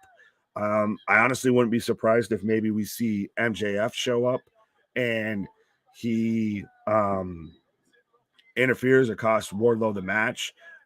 Something like that. I kind of, it's interesting to see where they go with MJF because I'm sorry, I still believe it is absolutely a work. I don't think that this is at all a shoot. I think that it started off that way and they've made it work that way. Pardon my pun there, I guess. 1, 2, 3, and Liv wins. Liv just pinned Natty for the 1, 2, 3. So Bianca and Liv win. So yes, we'll live. Of course, like I said, they're very much gonna put a push behind her. She's gonna go for a while with that belt. And yes, we have Bianca and Liv both in our little fantasy faction team with a couple other channels. So we are currently the champions, and we are very much looking to retain our title. Also, we're getting Jon Moxley versus Brody King Wednesday night on Dynamite. Shit, I didn't know that was happening on Wednesday. I might have to, see if CJ and KJ want to let me on because I'd be down to watch that. That and the street fight. Yeah, absolutely. Well, I was just going to say, what do you guys think that they're going to do with MJF now that we're seeing Wardlow kind of move past that? He's going for the TNT Championship. We had the whole Forbidden Door thing. We thought he might interfere on Moxley, just to kind of screw it up for Tony. Where does MJF pop in, or do we just really go like months without MJF and just kind of forget about him until he comes back? Oh, and we have Cedric and Ali stealing food from Veer like he's like the Yogi Bear, like Yogi and Boo Boo. This is, hey, at least we're getting now, like I talked about, we've got, MVP and Omos back there. We had Riddle, we had Veer, Cedric. We've got Dana Brooke. Hey, I'm glad to see Dana Brooke back after her car crash. So I think we saw, yes, the whole 24-7 division is here. Oh, Reggie just ran into Omos. And did anyone else think it was weird that at Money in the Bank, Omos didn't take more than 2 steps on the ladder? Like, they did as much as they could to take him out of that match. So why book him in it to begin with? I get you're trying to build him up, but there's 100 different ways you could do that besides putting him in a match to where the man can't even climb the ladder to try and win the match.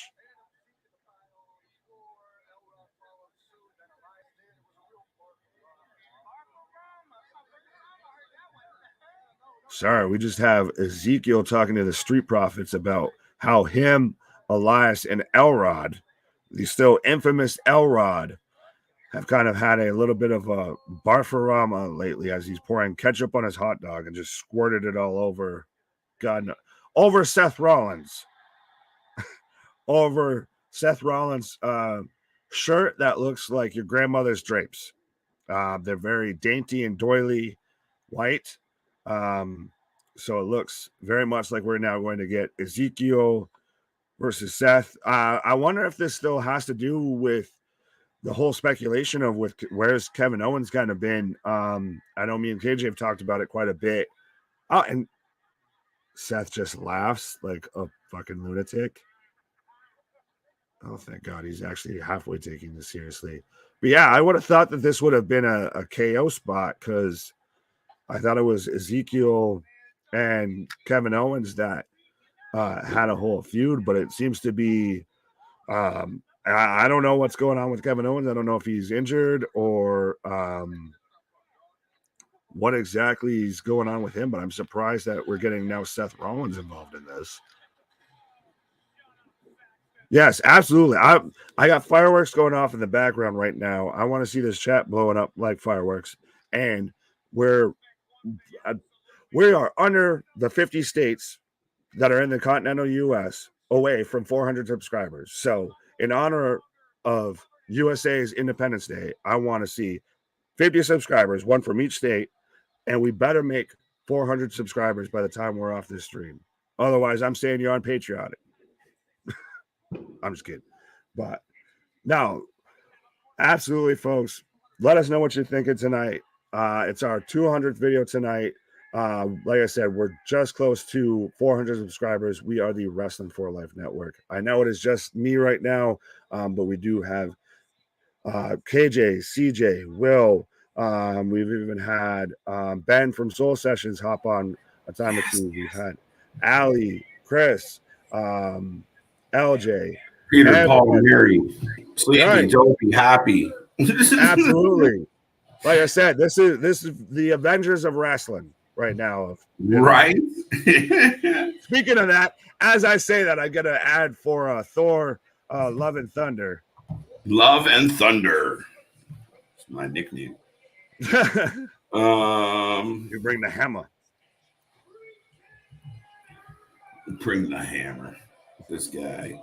But we're rolling along. Like Nick said, we're up to 372 as far as subscribers go. So having a good day. I agree. Liv is absolutely gorgeous, right? What's wrong with that? The people who say she's too pretty, she doesn't look like a wrestler. I mean, there's been a long line of very attractive, very successful women's wrestlers. Oh, it's time to rock and roll. There's one right there. Trish what Stratus. If Kevin Owens is Elrod? I'll shit a cat.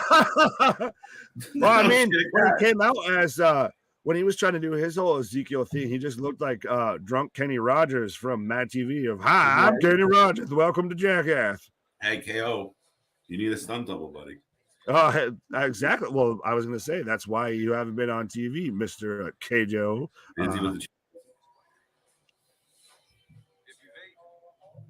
I can see Bailey come back during the Asuka Becky. Yeah, listen, buddy. I could see her coming back next week. I could see her coming back at breakfast. Maybe she shows up for a late brunch.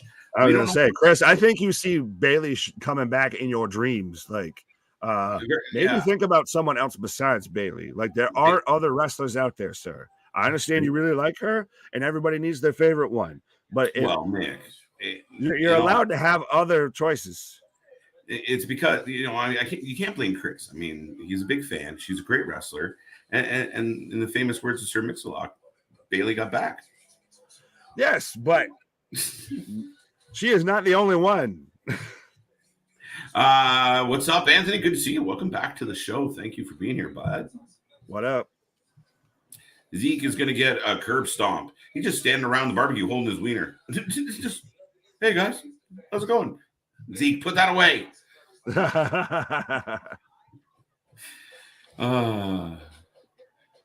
Quick, where are we going? So yeah, I'm in another commercial. I don't know what you're doing right now. I was just gonna say, speaking of wieners, I don't know if you because you're Canadian, if you watch the whole Nathan's hot dog eating competition that we do in the US. We get it on our version of Sports Center, so we do have the that's a sad thing though, that's covered on ESPN, like the same company that covers the UFC and covers the NFL and all of that, covers hot dog eating. Like ESPN Ocho is very much going to be a thing. Ocho, the Ocho. But I haven't heard that in so long. That's the best shit ever. I love that. Right, but I guess somebody tried to make a statement during the middle of that, and Joey Chestnut, who won, by the way, and is the reigning, defending, undisputed hot dog eating champion with a broken foot, managed to damn near choke this man out before he could try and do anything, act any kind of fool. So it was impressive as hell. It literally makes me want to gag watching it. And it's funny because when it comes to just standard competition like that, like literally in real life, I'm a very take your time kind of eater guy. I don't right? I'm a grazer. It makes me never want to eat hot dogs for at least a couple months. But yeah, it's funny for the Americans out there, the international audience that we have here in Canada. Our sports coverage is the Sports Network. Go figure. But we also have Sports Center, so we also have the Yeah, you guys you still have TSN? Yeah. Yes. See, I know things. I know Canadian things. Making America proud right now. Hey!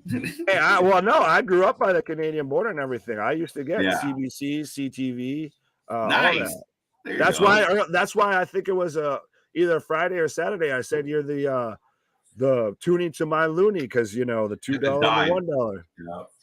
Yeah. You caught it. It's a surprise. KJ, GG Joel got back. Yeah, no. Listen, that's a higher degree of there's levels, Victor, and Gigi's on a higher level. If there's someone that I lately right now that I would probably, I guess, kind of act like Chris with Bailey on, it is Gigi. But because you're fine. That's anyway. I noticed that the hot dog championship belt is better looking than anything that WWE has. There you go. They're gonna defend. He's gonna defend. Oh, we got another spooky package. Another spooky package. I'm behind you. So, wait. It's the same one, I think. Yeah, Bailey's actually stealing Veer's gimmick at this point. But if you guys notice, Veer apparently left the arena and the GPS fucked him again because we've lost Veer. No, he was at the barbecue. Oh, was he at the barbecue? Okay. Yes. I thought Ali and Cedric Yogi Berra his food. I missed it. Sorry. He didn't miss much, trust me. So, folks, we just got the same spooky package that we got at Money in the Bank. So if you didn't see it before, now you got to see it. Let us know who you think it is. I know the same, that's Edge. It's the same one. Yeah. I know on stream we all pretty much thought it was Bray Wyatt. Granted, for the longest time thought it was a female, and thought it could have been Bailey, probably just to make Chris happy. But so I think we're all in agreement that it's Edge. But let us know in the chat who you think it is. Now wait a minute. I'm glad the announcers first off played it off as we don't know what that was. Anyway, back to SummerSlam. I wish they would have sold it a bit more, other than Kevin Patrick just making an offhand reference to get to the promo package. Yeah, right? If you were something like this and something aired on your live programming that wasn't supposed to, you'd be like, "What the fuck is going on?" You'd be pissed, right? But not even that. Like, I mean, yeah, absolutely, Nick. And I mean, for me, going back a couple generations, but you got you missed that Jerry the King Lawler touch to a moment, right? Because they would do something would happen, and JR would play it pretty straight, but you always had the King to kind of freak out and tell you what you were supposed to feel as a fan, right? My God, what is that? What's going on? Like, he always brought that emotion. I think Pat's doing pretty good with that. Like, oh my God, like even calling out shit like, is that Bray Wyatt? They'd react to it like a fan would. They'd react to it just like they don't know what's going on. Like they don't have a whole script right in front of them. And at this point, spooky Edge promo. Yeah, you get this random spooky promo, and nobody knows what it is, but you want us to give a fuck about it. And you come back from it, and Kevin Patrick goes, I don't know what that was. Anyway, so at SummerSlam, you're like, dude, nobody sold this? Exactly. Somebody say something. Somebody act surprised. What the hell is that? Right? Who could that be? Hey, Graves, where are you, buddy? Get off the bench. His wife already lost. That's why. He's like, shit, I'm in for it when I get home. Hey, Nick, are you in upstate New York area also? You should get it too. There's a sports channel that actually has dodgeball as a sport. Yes. I am not anymore, but I will find a way to try and find that, honestly, because I do still try and follow a bunch of stuff from upstate. Like I am a fan of the Syracuse lacrosse team, pretty much anything New York, which is funny because I now live in New England, which is everything fucking Boston, which is the antithesis of everything New York. And my wife is from New Jersey, which again is the antithesis of everything New York. It is, the NXT to New York's main roster. Just saying. But yeah, absolutely. I will try and definitely find that out. Sorry, I just kind of went on a whole tangent of, That was a good one, though. I was okay with it. But yeah, so definitely gonna see you in a little bit. There we go. Nick's gonna take his break right now. Give him a little time to stretch his legs, and kind of re-up on the night. It is 4th of July, and all. Right now, I got Seth Rollins and Zeke. I know some of the fans out there are gonna be slightly ahead of my stream, but so be it. Anthony, KJ in Canada, you guys still get dial-up internet. I thought that doesn't exist anymore. I will have you know, sir, my igloo gets fiber op. So yes, no, we have very functioning internet, just very expensive internet. See, unlike the US of A, we have like 2 main providers, and it's a lot of money. But let's not get into that. Let's stick with the wrestling. Later on, we got a 6-man tag coming up. Now we have Ezekiel and Seth in the ring right now. Where is KO? Anyone got a story on KO? I know Victor's my fact checker. What do you think? Where is KO? There's any reports on KO? Did KO pull a Sasha? What do y'all think? Read that one. No, say it right. No, I'm gonna let him do that.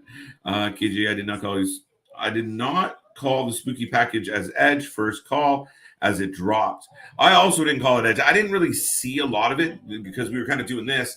And it was kind of CJ that called it out. And then as we were live, CJ was breaking it down, and then other people were breaking it down, and you got kind of the clues that all led towards Edge. The only thing that threw me off watching again tonight with a little more focus was right near the end, there was a clip, and it looked like black and white striped pants with those kind of open docks, right? That's kind of, and unless they're just kind of fucking with us, like they're playing a little Masked Singer, and they don't want us to have the answer right away, which they don't. Thank God. No, hopefully they don't screw this one up.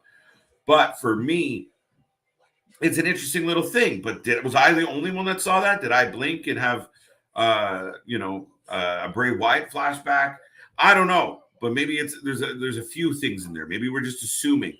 Maybe they purposely led it one way to make you feel. But if I was a betting man, Edge seems like the likely culprit, and we'll see what they do now that he's repackaged again. Or is he still the same package, just a different attitude? I don't know. He kind of had this. It looks spookier though.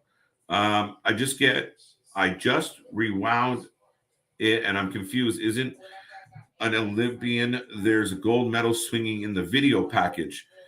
Yeah, no, Edge isn't an Olympian. What people surmise is that Edge and Kurt Angle, because of their rivalry and their history, that was a reference to Kurt Angle. There's a license plate that says Latino Heat, or at least there was one on Money in the Bank's package. There was also something referencing the Hardys and something referencing, anyone else remember? So there was 4 total. Referencing, I think Christian was the last one. What did everyone have at their 4th cookout? Yeah, good question, by the way, Nick. What did you guys have at your cookout today? Nick, what else was in the video package? The 4 clues, by the way, now that you're back there, Mr. Fact Checker. It is confusing, though, and I mean, it does feel like there's parts there where you see the kind of silhouette, and it looks like a thinner person. Originally, CJ had surmised that it could really be a woman, a female. It was kind of, a couple of the way the shadows looked, it looked thin. It looked thinner than somebody like a Bray Wyatt. So we instantly kind of had the doubt of like, who is this? Now, do you think they're intentionally making it look in a way where people are like, oh shit, it's red and da-da-da, and it's gothic. What does this mean? There we go. Angles, medals, Latino Heat license plate, Hardy armbands, Dudley glasses was the last one I missed. So thank you, Nick. But yeah, so I mean, it's been the point of a lot of conversation right now is what does it all mean? How does it all tie together? Is it Edge? Are they playing with us? Could it be Paige? Could it be Paige? Could it be someone like that? Could it be a surprise? Beyond the obvious. Now, I don't think so. I think based on those clues, we were getting a little bit of Edge. Now, Edge has got to make a return. Edge just got kicked out of his own gang before it even started. And unfortunately, Rhea Ripley ate the karma on that decision because once they outed our buddy Edge, she took a knee in the face. Her own knee, but it was still in the face. Didn't feel good at all. For those watching along at home, I have Seth and Ezekiel still going toe-to-toe. Zeke's in a bit of control for me on my screen right now. Gangrel's Cup, Kurt Angle's medal. Oh, we had a goblet, did we? Gangrel's Cup, Kurt Angle's medals, Eddie's plate, John Cena, You Just Can't See Me. Oh, look, there's more. Now there's a Bray Wyatt John Cena tie-in. Eddie and Bray no, so that leans more towards someone like Edge. None of that ties into Paige, so you see what we're just doing here. It's the new Bailey gimmick, Chris. If you're up there, Gang Girls Cup. Yeah, I mean that again. Are we just, or is there a bunch of shit in there just to kind of play with our heads? But what connections does Angle and Eddie Guerrero, the Hardys, and the Door please have with Paige? Yeah, none, Anthony. None that I can surmise. Other than she's probably seen all of them. But yeah, no, I got nothing. I saw people talking about a tie-in with the Taker because he was the mentor of the Ministry. Yeah, but I can't see, like, Taker's not going to come back. Would you how like interesting? I don't know. What do you do with it? Watch it be Gacy. If it's Gacy, there's going to be some violence and some cursing happening for sure. It cannot be Gacy, guys. It really, really can't be Gacy. There's no way it can be Gacy. Why the hell would it be Gacy? Doesn't make any sense, my friend. None at all. Anybody else think it's going to be someone like Gacy? Oh, you know what? Actually, somebody made a comment. It might have been my buddy Ricky, but we're not sure. Or at least I'm not sure. Or both my personalities haven't figured it out yet. Was it you, Ricky, that suggested Karrion Kross? Maybe it was Gary Brown. But anyway, one of the fans out there suggested Karrion Kross. Obviously, there was a bunch of crosses, and when he was lighting and the one at Money in the Bank. I don't know if it was on this one. So yeah, I mean, Karrion Kross reunited, bring him back, give him Scarlet, make it count. The dude's a badass.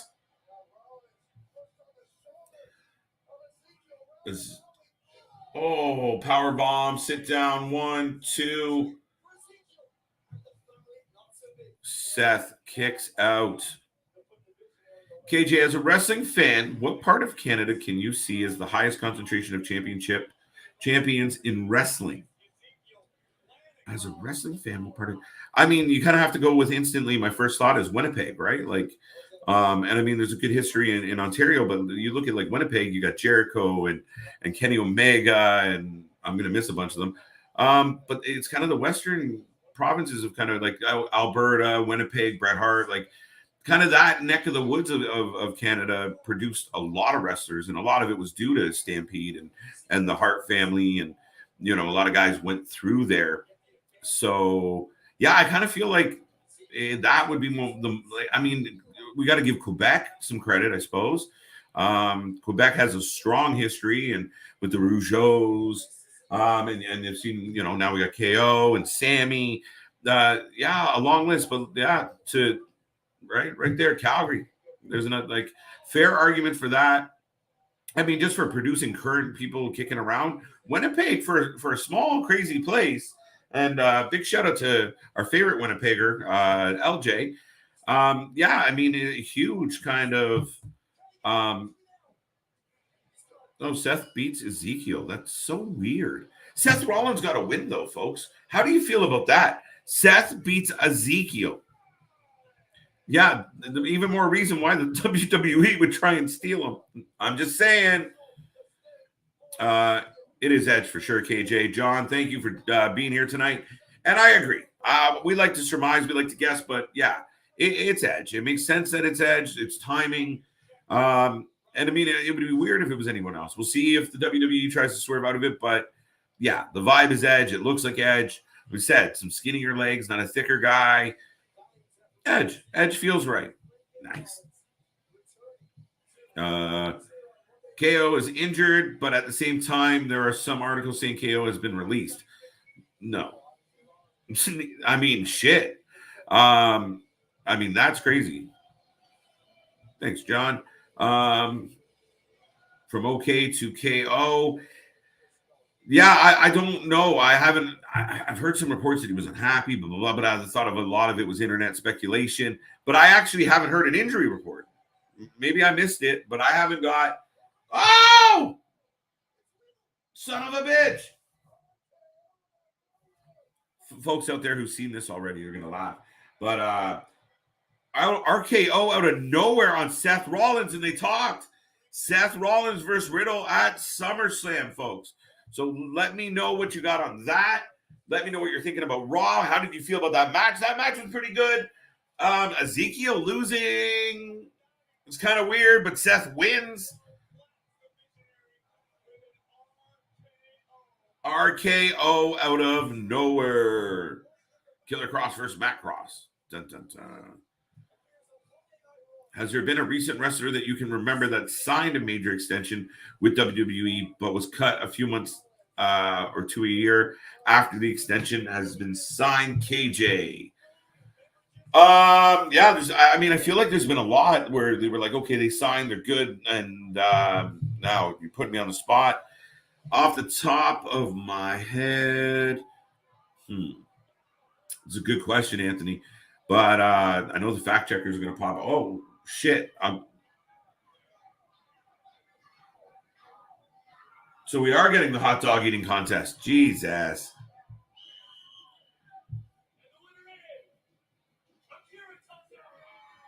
Tozawa fucking Ninja. The Ninja.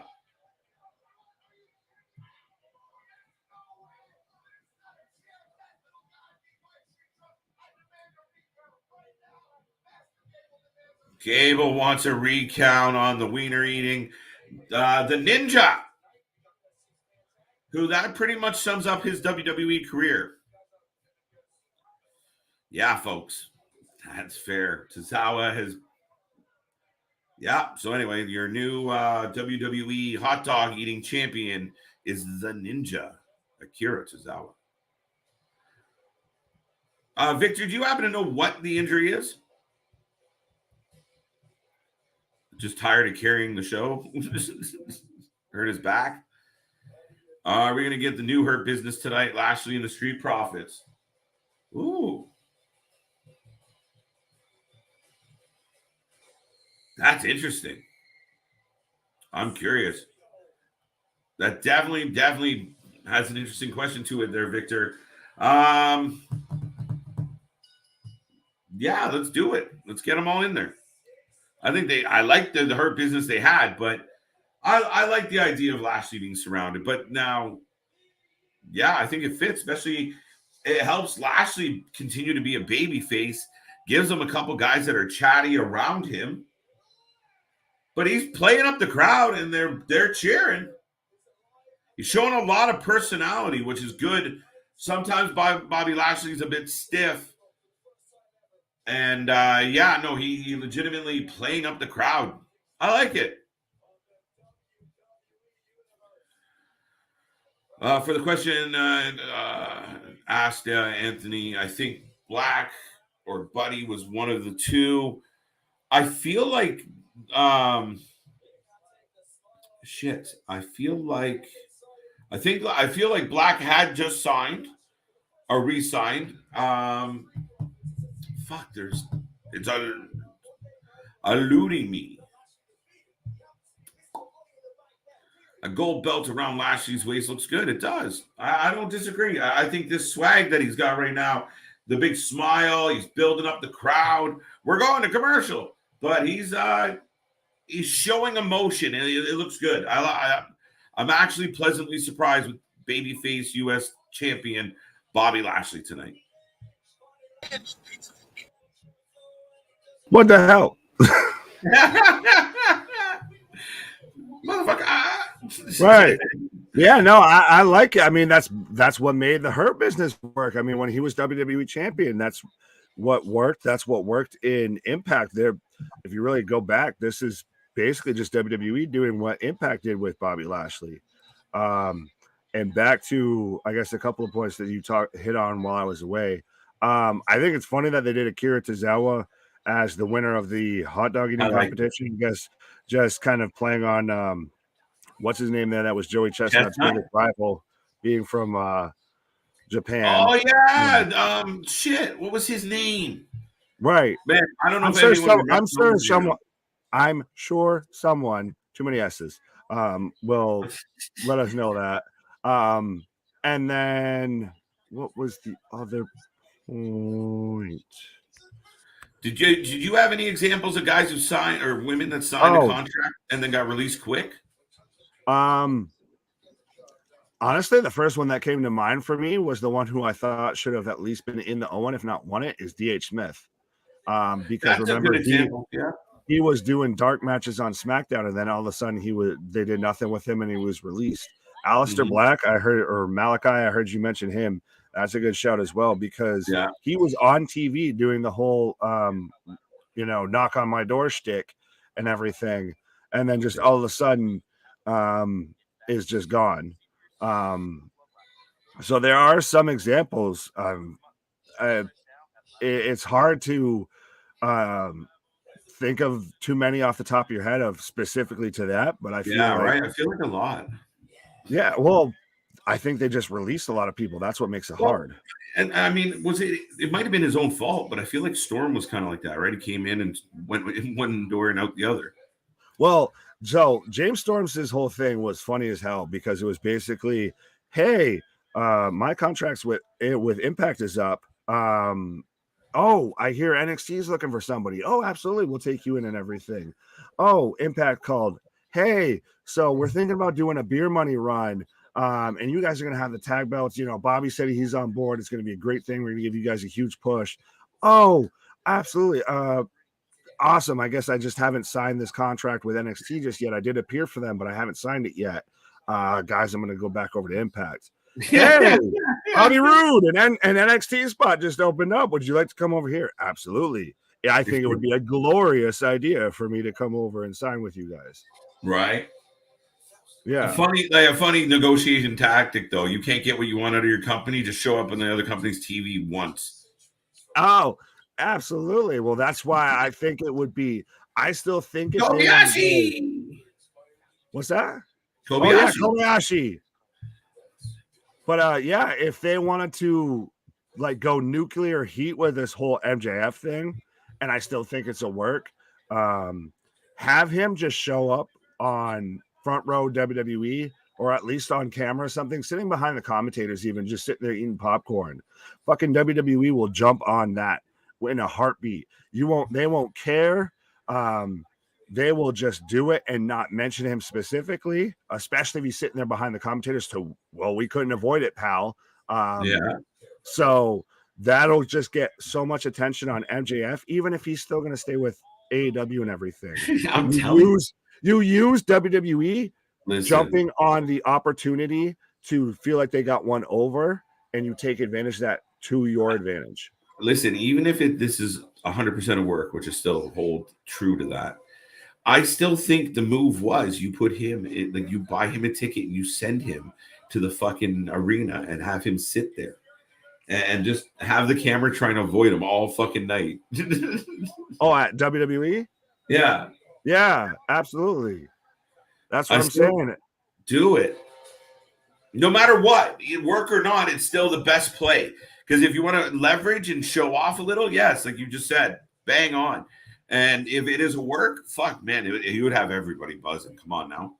Oh, absolutely. Even though this man hasn't been on TV in 2 weeks or more, right? He's still one of the biggest talking points in professional wrestling right now. And so what do you think about this screwy finish from the tag match last night?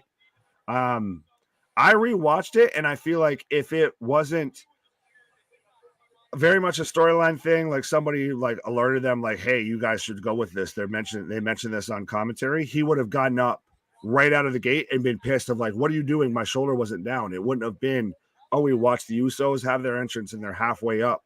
And then I think it was Corey mentioned on commentary about how Ford's shoulder was up. Yeah. But if I was Montez Ford, I'm going to know my shoulder was up. So I'm going to jump up and be instantly pissed of what are you doing? Why'd you stop that? It's like the NFL of if a play gets called down because they think somebody's knee's down and the guy never got touched or anything. He's going to instantly pop up and saying, what are you doing? Why'd you stop it? I was still going. Yeah. Yeah, I mean, it looked like there was genuine. Like we watched it live and we're like, "Whoa, wait a minute! Like, is there real heat here?" I So think it's because he swore. yeah, look, they're still Oh, talking. that's where Bobby must have hurt his mouth and been bleeding from the mouth. There is that drop toe Yeah, hold in the turnbuckle. yeah. Ricky's got a really good point. We've talked about this several times, Nick, about the thinness of the WWE roster right now. It's one of the things I've talked about a lot about getting rid of this brand split, put it back together, keep dissolving some of these titles. And I know people are going to listen. Let's ignore the politics right now. The best for this company. You look with you throw in 2-3 injuries in this company, and you are like paper thin. Paper thin. They need something, and we got people sitting on the bench. I don't get it. Oh, well, absolutely. I think the only thing, I feel like we're basically there already. I mean, the tag team championships and the heavyweight championship are combined. Granted, they air mostly on SmackDown, but I think the biggest thing is because the networks, that's the thing, is because they're on two different networks, that they still very much want to vie for the rights and still want to outperform each other. Honestly, if it were me and I was the WWE, I would go with Fox, and have them air your stuff. Monday Night Raws always tried to compete with Monday Night Football. Fox can't get Monday Night Football because ESPN has it. So if Fox could sit there and tie in with its already Sunday NFL programming and all of that, the Monday Night Raw episodes, I think that would work well. And I do already like what they do with SmackDown. So I think that would work well versus the USA Network. It's one of those, it's always been the old reliable. I feel like how when certain people like old WCW fans always know WCW being on a Turner broadcast network of, TBS, TNT, all of that. I always know really think of WWE being on the USA Network, even though it's jumped to Spike. It had a show at one point on Sci-Fi. It's bounced around a little bit, but I always think of it being on the USA. And I think the USA is kind of banked too much on the fact that WWE has always kind of needed them. So I think if they went with Fox, and if Fox wants content, which this whole deal comes because Fox lost the UFC, I think Fox is going to handle WWE's product the best. And I think it's going to, being around other sports, is going to validate it as a sport more than USA, which is more drama TV series. Sorry, that was very long-winded. So bravo to anyone that made it through that. Rolling. What? Rolling. Great answer, Nick. No, honestly, you were just rolling. I had no problem with that. Checking in on social media, and seeing how things are going. But yeah, no, I couldn't have said it better myself. He doesn't have to appear. Just have him tweet a ticket to Raw. That even better. But I would love if he appeared. Oh, yeah. Well, even then, just look at how many people lost their damn mind about the potential of him having a plane ticket right out of, I believe it was Double or Nothing. Yeah. He was left. He didn't leave. He came back. He was on the plane. He was off the plane. The one-armed man did it. I have no idea. But that's the thing that makes this so entertaining is no one really knows the whole truth. Yes. The thing for me with MJF pulling a stunt like this is if he was sitting third, fourth row back, just minding his own business, how would the WWE handle it? They're like, fuck, everyone's losing their minds because that's MJF right in the middle of the hard cam. We're fucked. And they're like, what do we do? Like, if you go and ask him to leave, you're just asking to bring attention to him. Like, do you just edit him out? Do you like peacock blur that shit? But security does exist. Like, I understand we get that Tony's a bit of a mark, obviously, like MJF said, but I don't think he's that much of a mark. I do. Then again, the hugs also kind of negate my statement, but I'm going to fight through it. That's a different situation altogether. Yeah, but I feel like there's going to at least be someone there that's going to stop, MJF from going on all these interviews, doing all these promos, just doing nothing but talking shit about the company. Right. Before somebody says, all right, that's enough. You can sit your ass home, or find Christ. We just had the whole defamation lawsuit between Johnny Depp and Amber Heard. I'm sure some lawyer there somewhere could find defamation or at least a breach of contract. So I do think that as much as it is entertaining and it draws you in, that there's potential contract issues. I think for them to be this public and this out there, and them to not be very much already ironed out backstage, you're kind of fooling yourself. I don't think Tony's going to gamble that much, like the whole supposed CM Punk signed the contract, re-signed his contract right before he walked out for the match with Cena. I don't think that's true, and I don't think Tony's going to be that stupid to gamble on that. Absolutely. Dave Walker says Raw could be on FS1. Yeah, FS1. If Raw goes to FS1 and SmackDown's on Fox, then Raw very much becomes the B show, and I don't think the McMahon family would appreciate that. I understand SmackDown may be the A show in our eyes and everyone else's eyes, especially because that's where the tribal chief, the head of the table, the island of relevancy resides. But I do think that they always want to prop up Raw, and so it has to at least stay on par with SmackDown. So I don't know if they would do FS1, because FS1's still not as accessible as Fox. Right. So what else we got? I mean, cut. Yeah, they won't cut it. I mean, my ideal, it would be amazing if Raw was 2 hours. It would save it. Here's the fucked up part about the whole situation with Monday Night Raw, Nick, is that you have a 3-hour show with 1 bad hour. And like almost knowingly, you're like, fuck it. This thing here, this 1 hour, it's a throwaway. We don't give a fuck about this hour. So they have the content for 2 hours, but the dollars coming in on a 3-hour dance is a little bit better. Yeah, but and I know Rick even mentioned earlier about with old school WCW and the Superstation and all of that. But it's the same thing that happened in Nitro when they went, I believe they went to 3 hours as well, or at least they extended. I know that. Yes. When you extend beyond your means and you don't have anything to really fill it. I mean, even Seth Rollins, who's a top guy on Raw, has sat there and said, this shouldn't be 3 hours. We don't have enough content for this.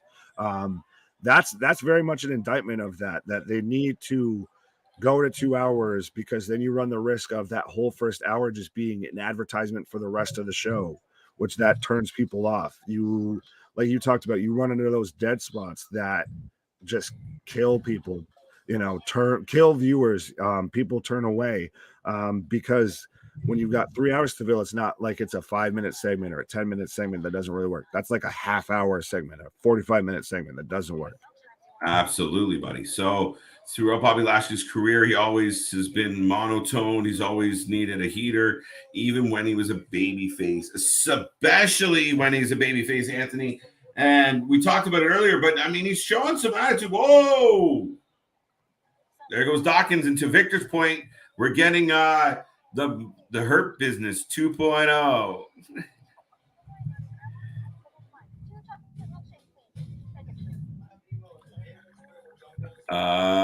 6 pitchers and pitchers. I still have yet to get one. Yeah, no, I got one too. I'm getting a commercial for.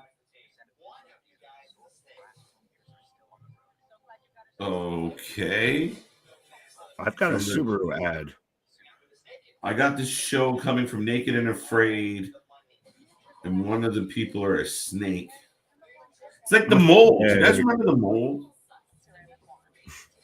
I don't remember that, but now because you mentioned the whole snake thing, I'm just thinking of Kanosaurus there just being on Naked and Afraid. He's already been on reality shows like Big Brother. Yeah, I mean, and let's get that mask off him and make him a bad guy. Let's go. Phil Nation says he's doing pretty good. Happy 4th of July. And honestly, I feel so much better and I'm ready to go. Phil Nation, I'm happy to hear that. I know we're thrilled to have you back. It's always a pleasure when you're here in the chat. So thank you for being here tonight. This match has all the makings for a hilarious ending. I don't know. Does it? No, I don't think so. Oh, I mean, Gary's got a point about two guys were in a hot dog eating contest. Is Otis gonna puke? Is that what's gonna end the match? Yeah. They have him kicked out just like they did with Enzo.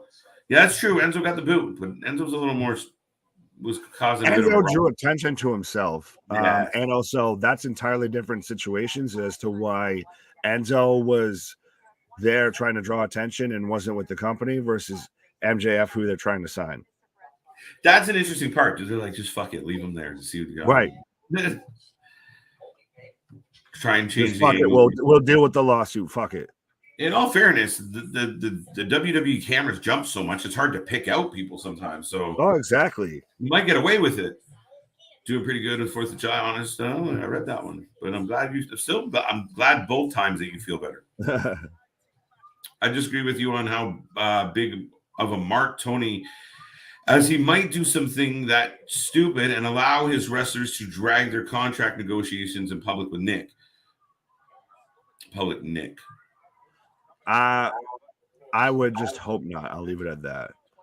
For the sanctity of AEW, I would hope not.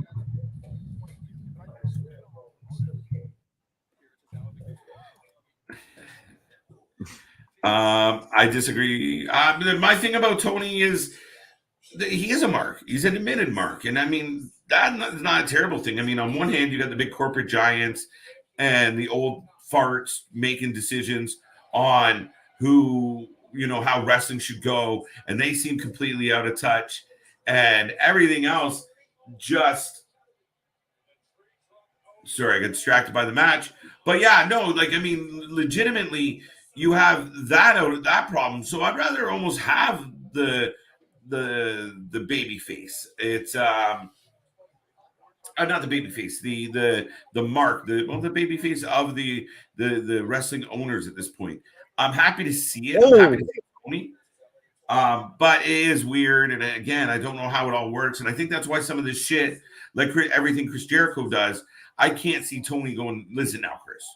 This is not going to happen. Chris like, fucking right it is. And he's like, okay. Can I have a hug? Can I have a hug? Okay. Throw him off the cage. Fuck it. Right? Go take a swing off the cage. So who do you have for this match? Right now we've got Bobby Lashley and Chad Gable in the ring. I think obviously Bobby Lashley and the Street Profits take it. I don't know about you. I think so too. I think that's the move here, unless Theory has some, some underhanded way to pull it off. I mean, Theory takes another L. I don't know, but I would put my money on.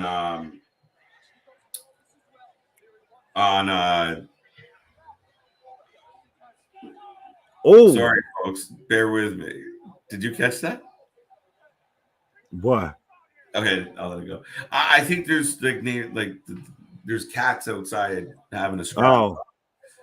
I hear they go.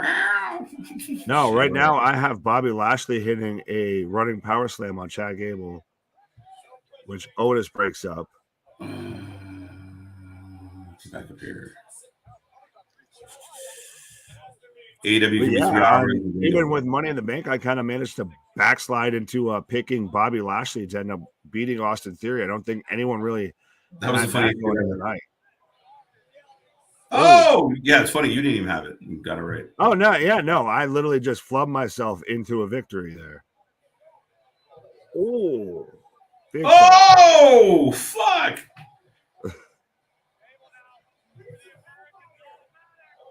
Oh, wow. That's an impressive ass move. Chad Gable deserves so much more. He really should have been, Kurt Angle's son. He should have been basically the next kind of just a slightly smaller, I guess, Kurt Angle.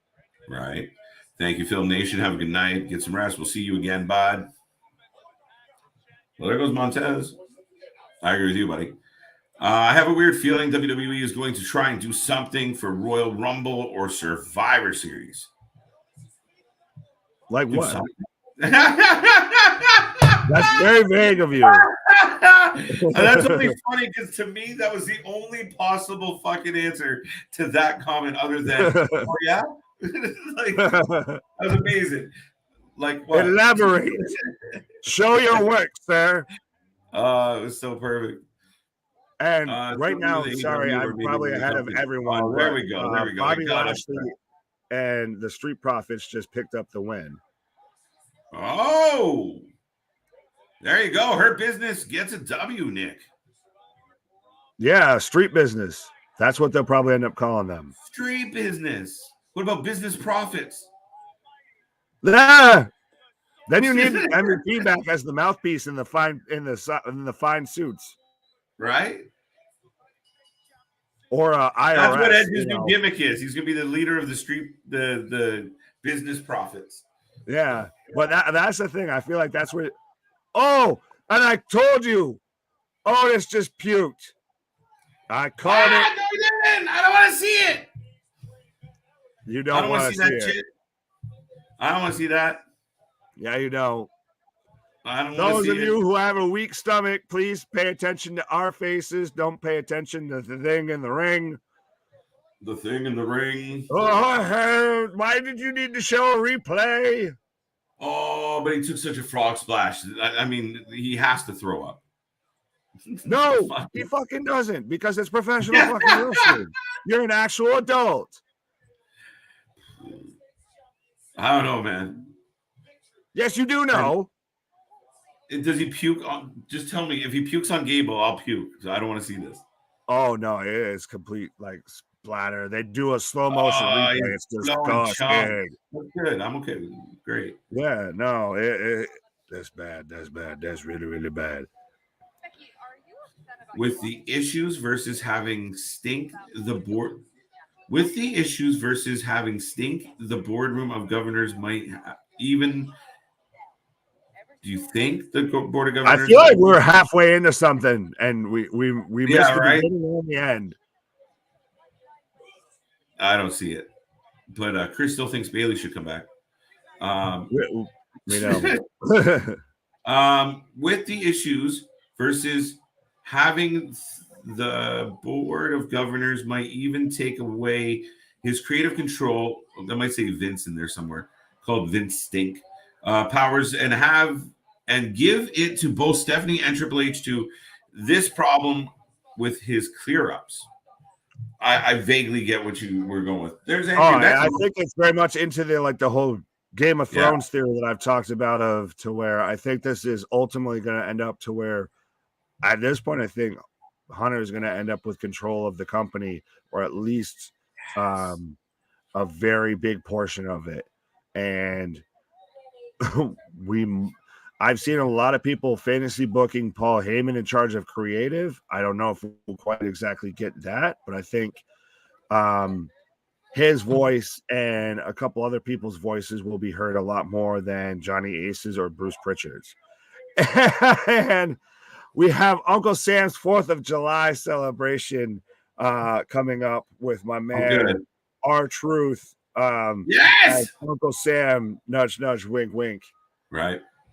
So if you weren't in a patriotic spirit before, people, I suggest you get in one now. And like I've said many times before, and I'm still waiting to see it, of this comment section blowing up like fireworks that you can probably hear in my background right now. And I want to try and hit 400 subscribers in honor of the 4th of July by the time we end this stream tonight. We're damn near close there. We're damn near close. I like it. We're creeping. We're creeping. But there we go, folks. We have R-Truth coming out, and we got a 4th of July celebration coming up. We are plugging away through Raw. It's moving pretty fast, my buddy. Oh, yeah. It's still surprising that there's still, another 40 minutes or so left of this? Yeah, but I mean, that's it. I mean, that's not bad. Oh, I yeah. mean, This nothing kind great, of breezed by. I didn't realize that we were this close to the end. right? We're moving. Then again, that could have just been me talking too much, but who knows? It happened.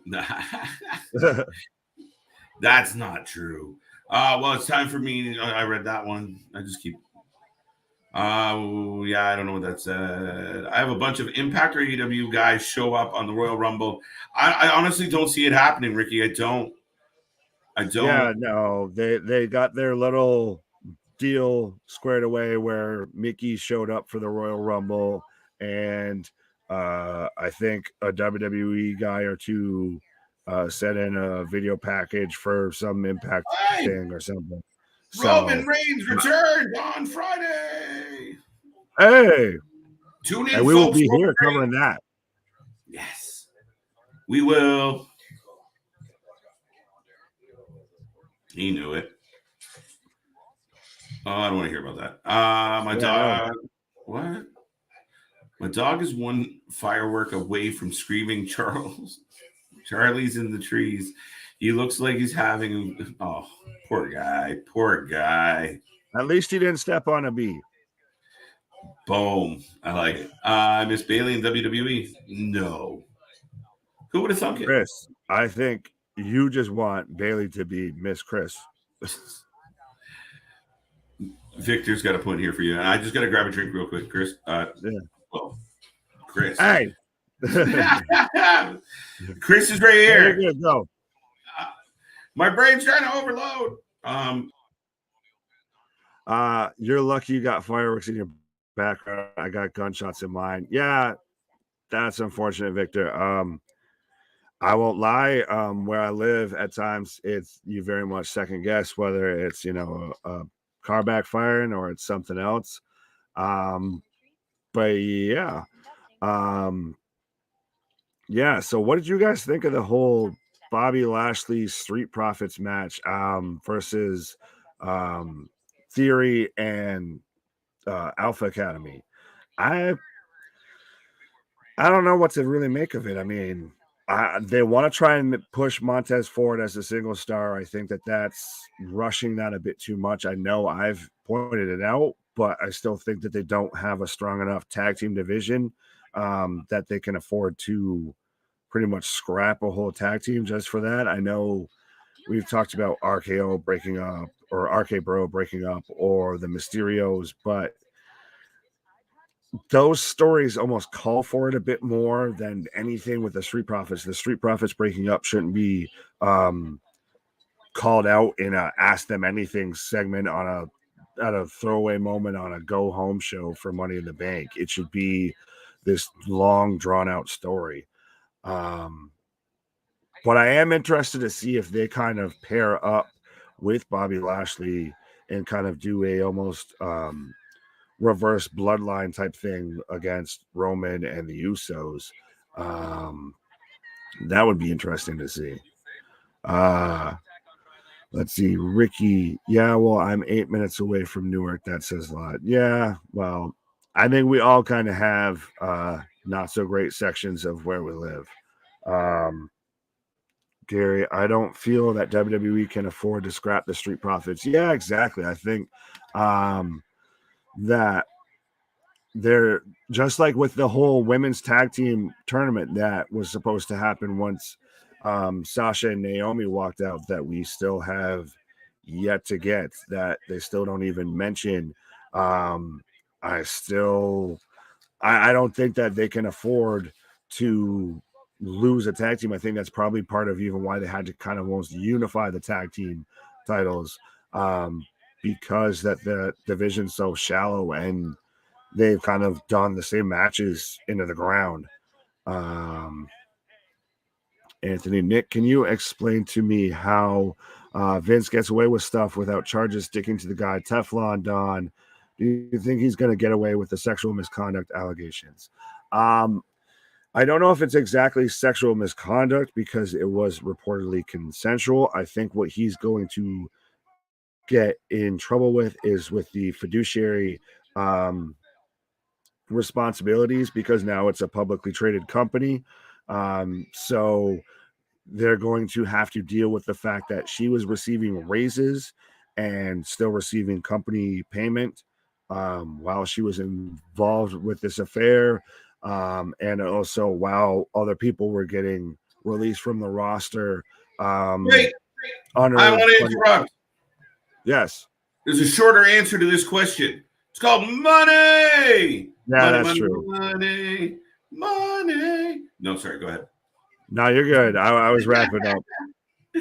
No, I was just thinking. I was listening to you as I was coming back with my bottle of water, and I was like, it's money. Like, I mean, to me, the bottom line is why it's not just Vince. There's a long lineup of very wealthy people that just dodge shit like a bullet. We can't get out of a parking ticket, but these guys are dodging major charges and insider trading and sexual misconduct. Oh yeah. Well, that's how he got out of the whole steroid scandal too. Yeah.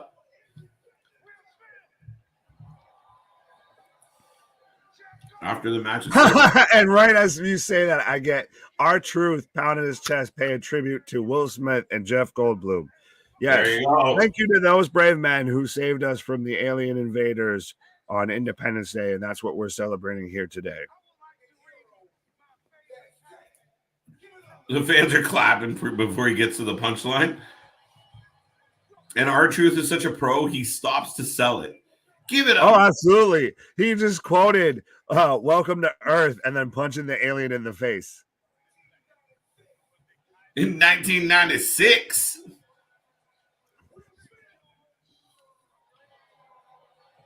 They booed Will Smith. Well, that's what happens when you slap Chris Jericho or Chris Rock. Chris Jericho. I wish he would slap Chris Jericho. I'm totally down. Book it. MVP and Will Smith versus Chris Rock and Chris Jericho. Book it. Yeah. And Victor earlier had a good point about having AJ and Logan Paul against Miz and the other dick.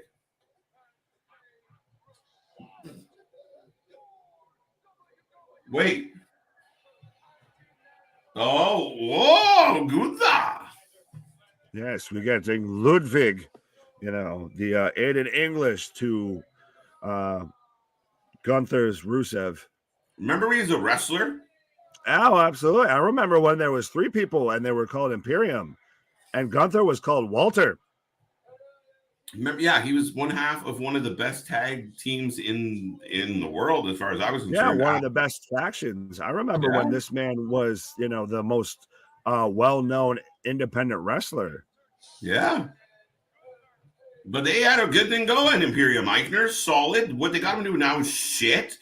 Especially when you have Maximum Male Models and you bring out this guy. Right. How is he not a Maximum Male Model? Right. Which, by the way, are the Maximum Male Models escorts? They could be strippers. I don't know about escorts.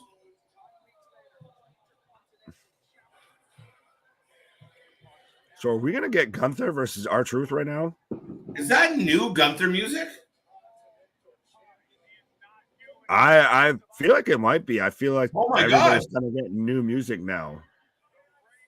Everyone else heard that, right? Am I crazy? This is new theme for Gunther. It started out with some opera. Oh, it wasn't just the full the Got Milk commercial. No. Oh wow, I got it kind of low, so I didn't quite get it. Yeah, I was like, why keep messing with a good thing? Why keep trying to fix something that ain't broke? One sec.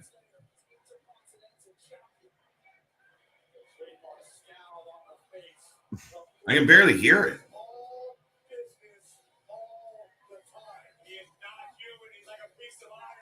Yeah, it's definitely different. We're gonna get R-Truth right now. Is R-Truth gonna win? Oh, I was about to say, is R-Truth about to win the Intercontinental Championship, and then he just ate a giant boot from Gunther? But that would be something that they would do on the 4th of July. That R-Truth wins it for like a night, and then somehow shows up and loses it on NXT. Right.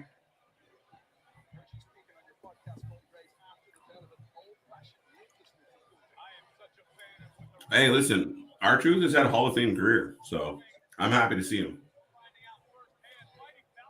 Wait, what? Apollo Creed and Ivan Drago. You mean Ilya Dragunov? Yeah, close. I'd be down for that. Oh.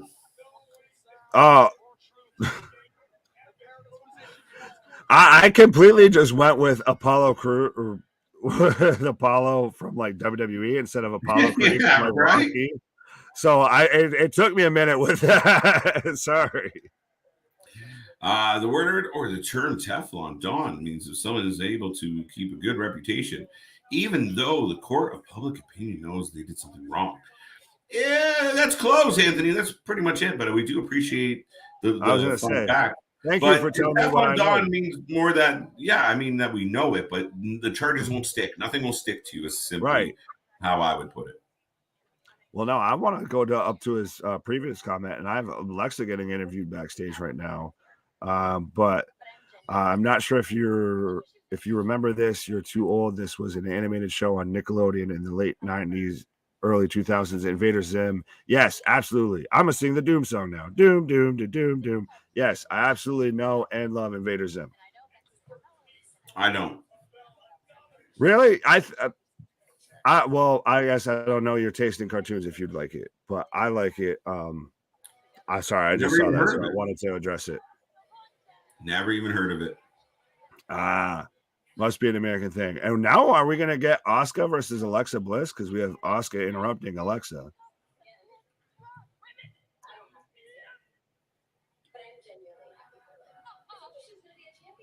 What the hell was that?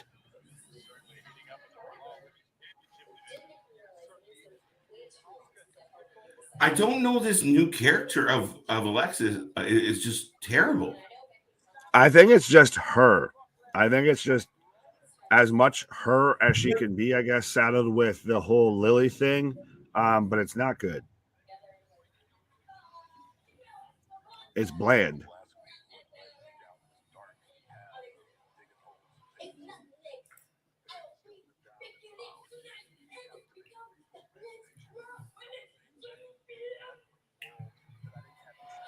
All right. Oscar giving us a little bit of Rolling Stones. Well, Mick Jagger here for you folks. But ladies and gentlemen, we are rolling along. We're heading towards the last half hour. And now we're getting some I'm getting some graphics. Roman Reigns, Brock Lesnar, SummerSlam. That's where we're heading next, folks. What do you think? Let us know in that chat. What do you think, Nick? Go. Roman wins. Absolutely, Roman wins. But again? Yeah, I feel like Brock was a stopgap. I mean, how do you have Brock win both titles after Roman just won them at WrestleMania? Unless you're going to do that again, which we saw how well this was received. They probably shouldn't try and do it again. So I think Roman wins and just ends this, and just Brock goes on his merry fucking way. Maybe we get Brock versus Bobby for the U.S. title. Really? I wouldn't be opposed to that. Maybe. Well, because I feel like we got a taste of Brock versus Bobby, but we didn't get a ton of them. And I guess Brock's kind of lightly been advertised for some stuff leading up. And I don't think they're all just SmackDown. So maybe we get a little bit of bleed over. Like, I'm just trying to, because we have Austin Theory as Money in the Bank briefcase holder, so he's got to get worked in at some point. We already know that Drew's going to do Clash at the Castle. We already know that they're going to do Roman versus The Rock at WrestleMania, most likely. So how do we get from point A to point Z, the cleanest, the smoothest, and still hitting all the points that we need to? So I think to do that, you have to have Roman win. Yeah, I mean, yeah, I'm not overly excited about the matchup. I mean, but it is the most compelling thing they've had on wrestling this year.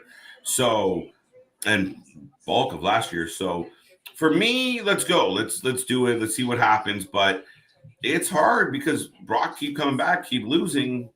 His next return won't be as, oh my God. Yeah, fuck him again. I hope he's not going after Roman. Yeah, but people said that when he came back and initially had his whole feud with Cena, and then had his whole feud with Triple H, and then he came back and instantly became the biggest draw when he was having his feud with Seth and Goldberg. So that's the thing is I feel like with Brock, it's really just at times you need to keep him away. He needs to very much be a special attraction. So if he eats a couple of losses, you just need to have him away for at least maybe 6 months to a year. And then he comes back, and I bet you by then people have forgotten about it. Yeah, that's the funniest part of it all. But Ricky says, I don't think Brock will ever fight for any other title again. Fair enough. It's possible. Anthony KJ, do you think the reason why Bobby Lashley left in the first place and went to Impact Wrestling because Vince wasn't booking him correctly at the first time? I don't know if it was a case that he wasn't getting booked correctly. Maybe it was a case of he wasn't getting booked the way he felt. I kind of agree with it of that. Well, and to an extent of he was one of the forgotten ones that people forget was booked pretty much like John Cena, the Roman Reigns, that kind of aspect of just it was he went over all the time. He went, and we get the spoopy video package again. Did we? Or are you? I am right now. And absolutely. Looking from behind him, you can tell it's Edge. He's got like the kind of hair, everything.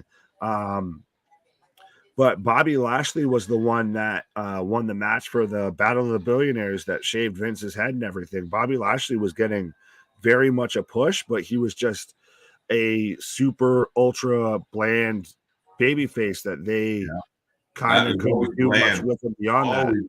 Yeah. What is this? Okay, peanut butter cups that are peanut butter and peanut butter in the middle. Welcome to America, where you make everything with sugar and grease.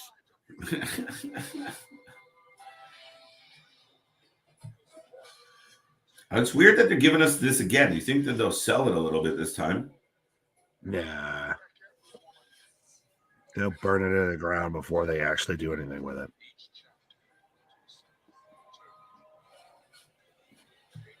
Do you think it's funny that they're kind of going with a Bray Wyatt style teaser? Like with the red and the colors? Like, is it because it's rumored that Bray's on the verge of coming back? Bray's hinting at coming back? Is this their way of being like, all right, well, we'll do something like it? Oh, absolutely. That is. I feel like that's what it is 100% of. They are trying to capitalize on the attention that he's getting. So, I mean, it does manage to work itself out to where it fits where Edge has the Brood and the Ministry of Darkness background, so it works. But they're very much, because that's the first thing we all jumped to is that it was Bray. We didn't even think, it could be Edge or anybody else. We instantly thought it was Bray. That's what they were banking on. Right? So, I mean, that's kind of, definitely the mode they went with. Oops, sorry, I didn't mean to cut you off there, but real quick, do you even think that might have been part of their whole sales pitch to Bray of, see, we can air a 10, 15-second video package, not show anything about anybody, and just kind of do what you do, and it gets over like Rover, and everybody thinks it's you. Look at what we could do if you came back. We trend on Twitter like that. Right, exactly. Look at what you could do here. Now, like, I mean, as an enthusiast of Bray Wyatt, as a big fan, and like I said, I kind of got pulled down a rabbit hole, so it feels kind of fresh with some of the information. But you really did see a pattern of, like, they just blew up every opportunity he had to be the guy or have a moment. They fucking punted it so bad again and again and again. So the idea that he trusts them, like, the negotiation has to be where Bray's like, listen, I'm going to come to the table with what I think we should do. You can say no, but that doesn't mean you get to rewrite it. I'll come back with another idea until I find one that you guys are okay with. But if I'm not happy with it, I'm not walking out there and doing it, because you saw it, like I said, time and time again. That loss to Cena sucked for him. Oh, yeah. And even the whole Randy Orton and Alexa thing that ended the whole feud. Yeah.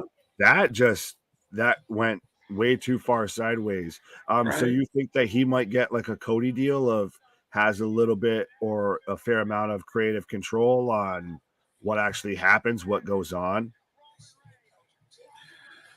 Yeah, I mean, really, I think at this point, I think the wrestlers have some leverage. I think for the first time in long, long time, you think back to the old territory days of wrestling where, oh, I don't like this promoter. I don't like what you pay me. I'm going to go here. I'm going to go there. I'm gone. I'm out. Fuck you. I won't be back. But for our lifetime, a bulk of our lifetime, Nick, you legitimately had one company go, this is what you get paid. This is how you get treated. This is what we do. This is how we do it. And if you don't like it, you don't wrestle. Unless now that there's more than one show in town and another viable show in town, it very much evens the playing field out a bit more. It gives the wrestlers a bit more negotiation power. Yeah, absolutely. So now, can they pull an Eric Bischoff and give everybody creative control? No. Ooh. But your tried and true blue chippers, your Cody Rhodes, the Bray Wyatt, and it's not you get all the WWE lawyers are phenomenal, and they're not just going to hand over all of it, but it will be some type of like I get to at least submit my ideas or whatever it is. I don't fucking know. But I do feel like the wrestlers have leverage for the first time. You won't let me control the storyline. I'm going to go over to the other company. Sorry. Oh, absolutely. And just to remind people of what we have going on in the ring, at least for what I have right now, I have Becky, who's come out looking like the Green Power Ranger meets Lady Gaga, for a no holds barred match with Asuka. I didn't realize that this match was a no holds barred, so this is going to be interesting. I feel like this is kind of the blow off to their kind of feud that they've been having on the side. It would have to be. Oh yeah, well, yeah, Becky's already pulling out a table, so this is going to get interesting real quick, folks. Woo! What if Sammy helps Brock as Canadian alpha males? I don't think Sammy. Do you imagine Brock is like the leader of the Alpha Academy? That I could believe more than say if Sammy came out and helped Brock. Brock made Sammy pretty much defecate himself. So I don't think that they're going to see eye to eye that well. And I don't think Roman's done enough to make him kind of want to turn on the bloodline yet. Yeah. That's why I thought it would have been compelling if Sammy had won it, because it really did set up a really compelling story of like Sammy acts like he's subservient. He found his key to get into the bloodline, but how does it play out? Does Roman and Paul demand to have the case so they know we can't cash it in? I mean, there was a lot of opportunity there to kind of go, all right, Sammy might not be the biggest, baddest guy on the block, but this crazy motherfucker could get in there and steal this one. Oh yeah, well that's the thing is Sammy had a good story if he would won it. Seth had a good story if he had won it. Drew at least had a story if he won it. I feel Riddle had a story if he won it. I feel like Austin Theory was just awkwardly, unnecessarily forced into that, and now there's no. Where do they go with that? Like you're very clearly not going to have him beat Roman. If you do, you're killing Austin Theory because he will be despised, and you're killing the tribal chief because you shouldn't lose to someone like Austin Theory this fast. So you're in a no-lose situation, and they book themselves that way. Yeah, and again, and it's that additional guy, that last-minute creative, and it's lazy. What fucking reason does this man have to be in this match? What plausibly he just lost earlier tonight, and you're like, you know what? And I get it. Well, it's Vince McMahon's golden boy. Bullshit. He again, it's just so there's no build to it at all. So if you put him in the mix and say he loses, so he gets another chance, and then another chance because he's Vince's golden boy, great. Then he's in the match. But to just show up like this is fucking stupid, and it did stop that show from being a 9-10. Oh yeah, and well, they've seen that doesn't work with guys like Roman, and Roman's right now your top guy. It's not gonna. You don't have another, 5 to 10 years to commit to trying to counteract Austin Theory getting booed while you're trying to make him this big babyface star type of thing. And especially with Vince being forced to step down and maybe not being head of creative, I feel like WWE is very much in a limbo as far as booking decisions, as who's really in charge of what and who's making what calls. Because I feel like Austin Theory winning and being added last minute is very much a Vince, Bruce, Johnny Ace type move. But I feel like the Liv winning and cashing in the same night, very much a move Steph, Triple H, maybe even Nick Khan would do. So it's that weird conundrum. Right.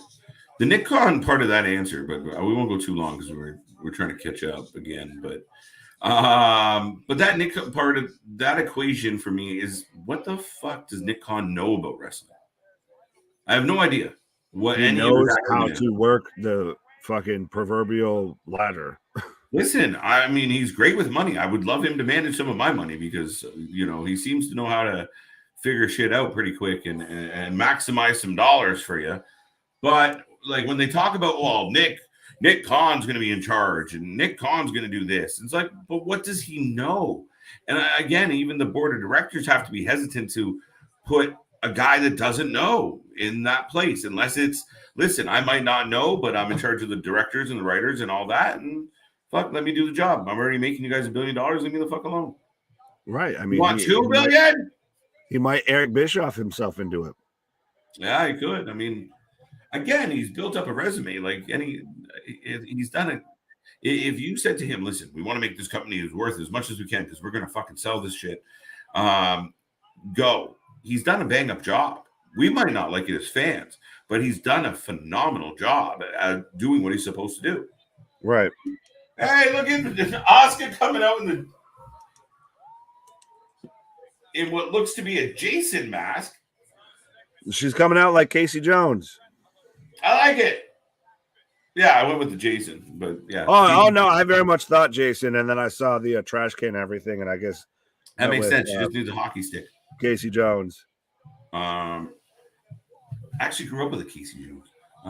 Honestly, I think it would be cool to have Brock or Bobby have the workhorse title, like the United States Championship. Would it be a mistake to have Brock with the title because it would wear him out? I just don't think he would agree to it. He's not going to take on the matches with all these younger guys and workhorses. I don't think Brock will do that at this point of his career. I don't know if he could do it at this point of his career. Him versus Chad Gable? I don't know. No.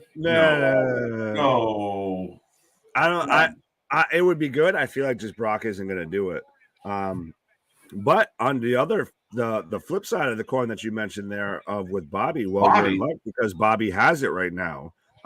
Bobby, I could see doing something with it, especially we're in, the summer patriotic. I mean, today's 4th of July. We're in very much the, America mode.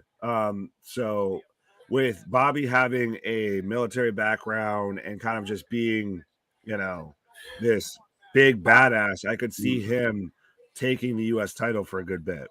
I'm trying to figure out if Becky's outfit is inspired by like the comic book style Scarecrow from Batman or Electro from the comic books, like Green Power Ranger. Green Power Ranger. We're going with. I could see Electro too. I mean, where's our Rangers of Wrestling? Get her opinion on this. Yeah, I could see Electro too, or Crystal Marshall. Oh, his wife, Crystal Marshall, was being mistreated at the time. Thank you for the clarification on that, Ricky. I like the fact checkers. They always got our back. Right. I don't have time to be Googling shit all night. Yeah. I already talk enough. You don't need me looking at yeah. KJ, do you guys have a big fried chicken chain restaurant in Canada that's specifically a Canadian chain that's not from America like KFC or Popeyes? Yeah, and it's not everywhere across Canada. It's in a lot of places nowadays. But there's a place called Mary Brown's. And I personally think it's phenomenal. What else is a Canadian-based fried chicken place? I don't know if Church's Chicken is, but we got a bunch of those. No, you guys got Church's? Yeah, that's what I thought. So Yeah, I mean, Mary Brown's probably the biggest one. So it's from a. Oh. I'm gonna let you get to that. Oh, folks. Okay, I was gonna let you get to this, but folks, if you are not watching this match right now, I suggest you very much do. I mean, keep us on in the background, goddammit. But tune into this match because we just had Becky with a spinning leg drop onto Asuka's throat on the ring apron. Then she like power bombed her into this bed of chairs that Becky had at ringside. Oh, Jesus. Now we've got Asuka with a flying bum tackle through a chair into Becky through the barricade. This is very much living up to the no holds barred match. This is, you wanted fireworks tonight. This is giving you fireworks. They came to deliver. Becky's been in a foul mood since she's been quite unsuccessful beating anybody. So, yeah. So, Anthony, I hope that helps. And I personally think the big thing for me on the chicken front is it's much bigger than like the KFC chicken that's shrunk over the years. And I think they're using pigeons at this point, but whatever. Oh, shit! Bray's supposed to pop up at Dynamite. Coulda, shoulda, woulda. I have no idea, Ricky. I've been saying it for months.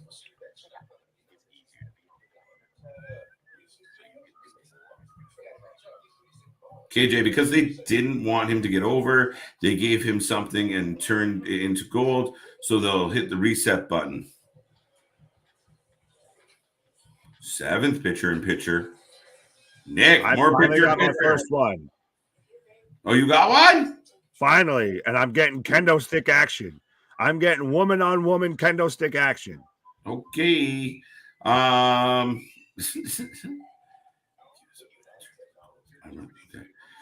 video package could be Rhea Ripley since she's supposedly to face Bianca Belair at SummerSlam. That's interesting. That was CJ's whole thing. If it's Rhea Ripley, her or Bailey, he very much thought it was a woman. Could you imagine Rhea Ripley comes out? I mean, again, size fits. Again, we got the Doc style army boot. But what's the connection to all the Hardy stuff and the very much the Edge things? Just to fuck with us. Just to have all the marks out here. Fuck with us all the way, and then they turn around and do that, and it ends up being fucking Wyatt. Right? Could you imagine? Or it's Rhea Ripley, and then all the symbols were, aimed at Edge because she was part of his demise. That would be some stupid shit. That's a stretch. Not for the WWE.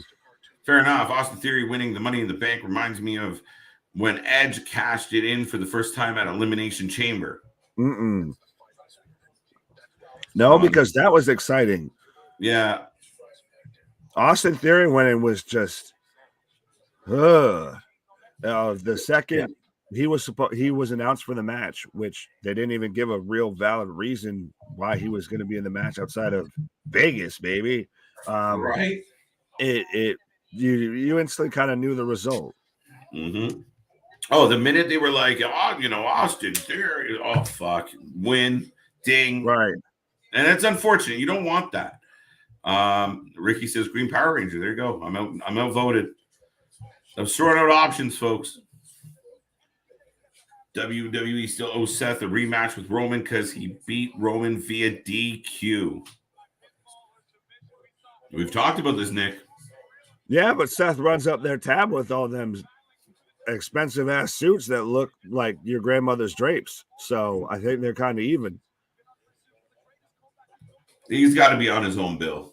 He's doing his own thing. But no, in all seriousness, I would like to see Seth versus Roman. I do feel like the whole the Shield callbacks and everything was a little bit rushed. I feel like that feud deserved to be bigger and more drawn out than a little bit. I feel like it was kind of rushed to a B pay-per-view. True. Versus that could very much work at, say, a Survivor Series. Well, not with the way they do Survivor Series currently, but at least a Money in the Bank, goddammit. So Oh, Yeah, the it's really- very roll. Oh, superplex from Asuka to Becky into a bed of steel chairs. Well, at least it's a solid match. And I mean, we all know what Becky can do. We all know what Asuka can do. 2 count. Oh, absolutely. This is, like I said at the start of this, I feel like this is, I think we both said it actually, of this is the blow off, I feel, to their whole kind of feud that they've had going on for a couple months now.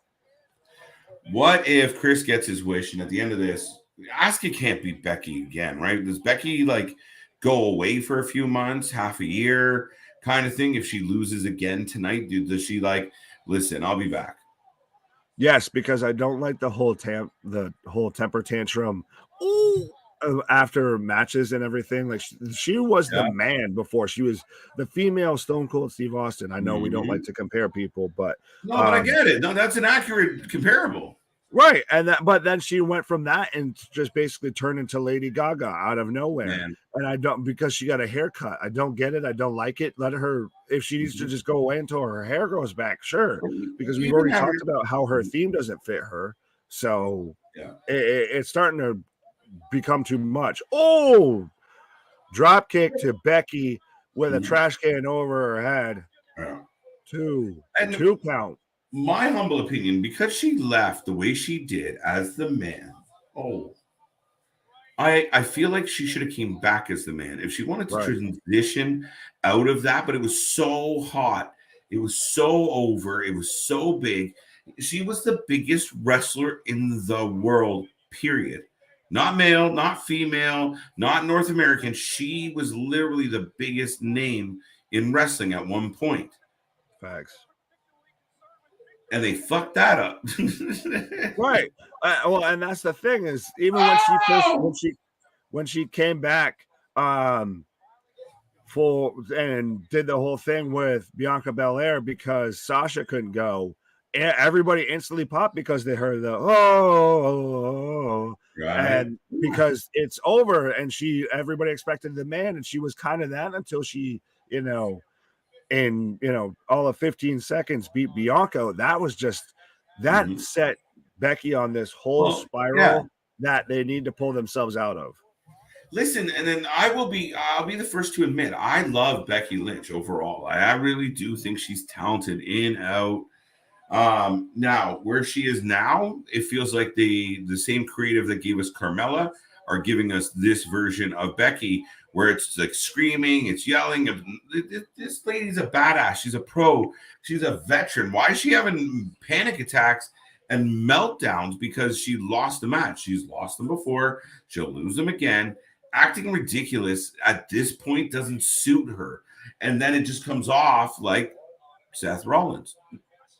Yeah, it's very much like that. And they've taken Becky, who, like you said, was the most over professional wrestler in professional wrestling, period. Not male, no precursor to any of that.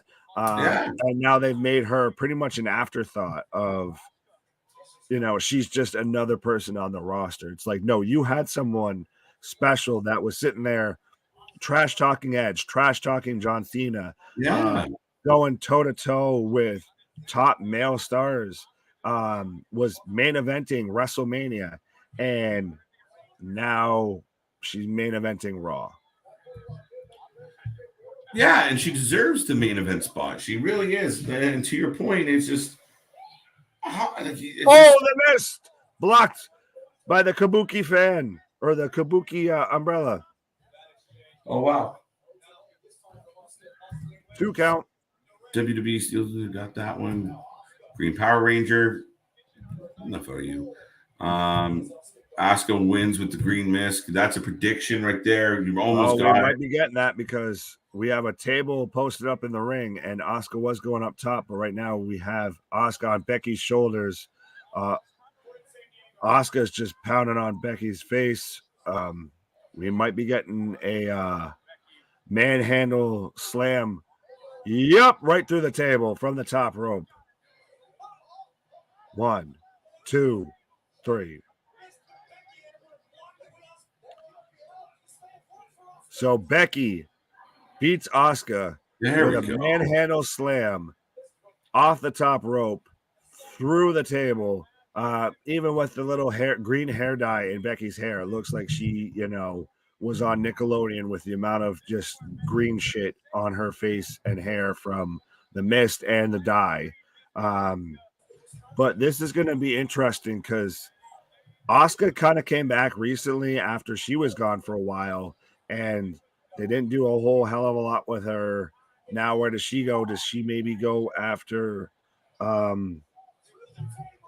who is she back there talking to? But where does Asuka go from here? And like you were even saying before, what do they do with Becky now? Becky,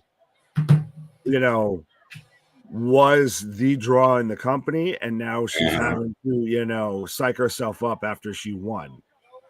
Right. And I will say that Becky did not quite get that umbrella up as quick as she was hoping.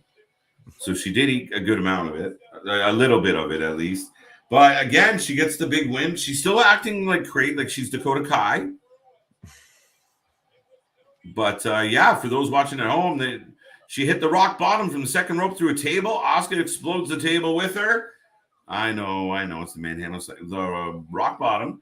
Well, it's the rock bottom, bookend, manhandle slam, Uranagi, right. I remember being so pissed. The angle you want to get, all of that. Yeah, I remember being so pissed when Booker T started doing the bookend. Oh, I thought it was great, though, because you had that whole kind of build of, The Rock versus Booker. But right. That's it, folks. We are in the books. Becky Lynch closes the show. The man, what are they calling her now? The psychopath? I don't know. I don't know. But yeah, so back to that. I mean, she closes the show. Fans out there, this was a quick night, Nick. The time. Oh, this felt super quick. I know. There's been times to where Raw seems like you're like, oh, wow, we're still only in the first hour. It feels like it's been like 4 hours. And tonight, shit, this flew by. This was super smooth. I don't know if it was just I kind of rambled too much or what. But no, there was nothing that really kind of was a low point in this. I think probably the weakest thing in this whole thing was the hot dog eating contest in the backyard cookout. Right. Yeah, really, I could have done without it. I didn't need Otis to puke. That would have been great. Folks, let us know. I see a bunch of you kicking around in the viewing area right now. Let us know what you think out of 10. What do you got? What do you rate it? We do it every night. Want to see what the fans have. Nick, did you give us an official number, or are we still breaking it down?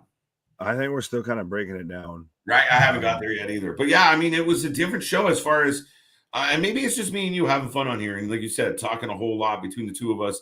Because of America. It's the American spirit just carried us through 3 hours of potentially bullshit wrestling. Last week, the back 30 minutes, literally, you could have find us some toothpicks for mine and CJ's eyes, because really like, oh, fuck, guys. I hope you guys are having a good show. Fuck. I thought we were going to get a dud because we got a super long video package and hype package and everything for Roman versus Brock at SummerSlam, but I was not expecting. I entirely forgot that we still had Asuka versus Becky, and I did not know that it was a no holds barred match. So that was a good note to end on. Right, wasn't the best, wasn't the greatest. Yeah, you're not going to remember it next year, but it was a decent match. Not a bad show. 8 out of 10. Gary, I don't want to be picky, but I feel like not a bad show is not an 8 out of 10. Yeah. Just my humble opinion, sir. Theory winning the Money in the Bank was like Santino Marella guy, another Toronto guy, winning the IC title from Umaga with the help of Lashley. No, I get where you're kind of going with that, Victor, but at the same that level of disappointment, but at least there you were like, okay, there's Lashley and there's some type of something happening. This was just throwing a guy in and giving him a fucking layup. Yeah, to me, this was Brock coming out while Ali's got the briefcase in his hand, and he's just standing there for Brock's entire entrance, just the entire time while Brock's coming out. Right. That's to me what that was, to where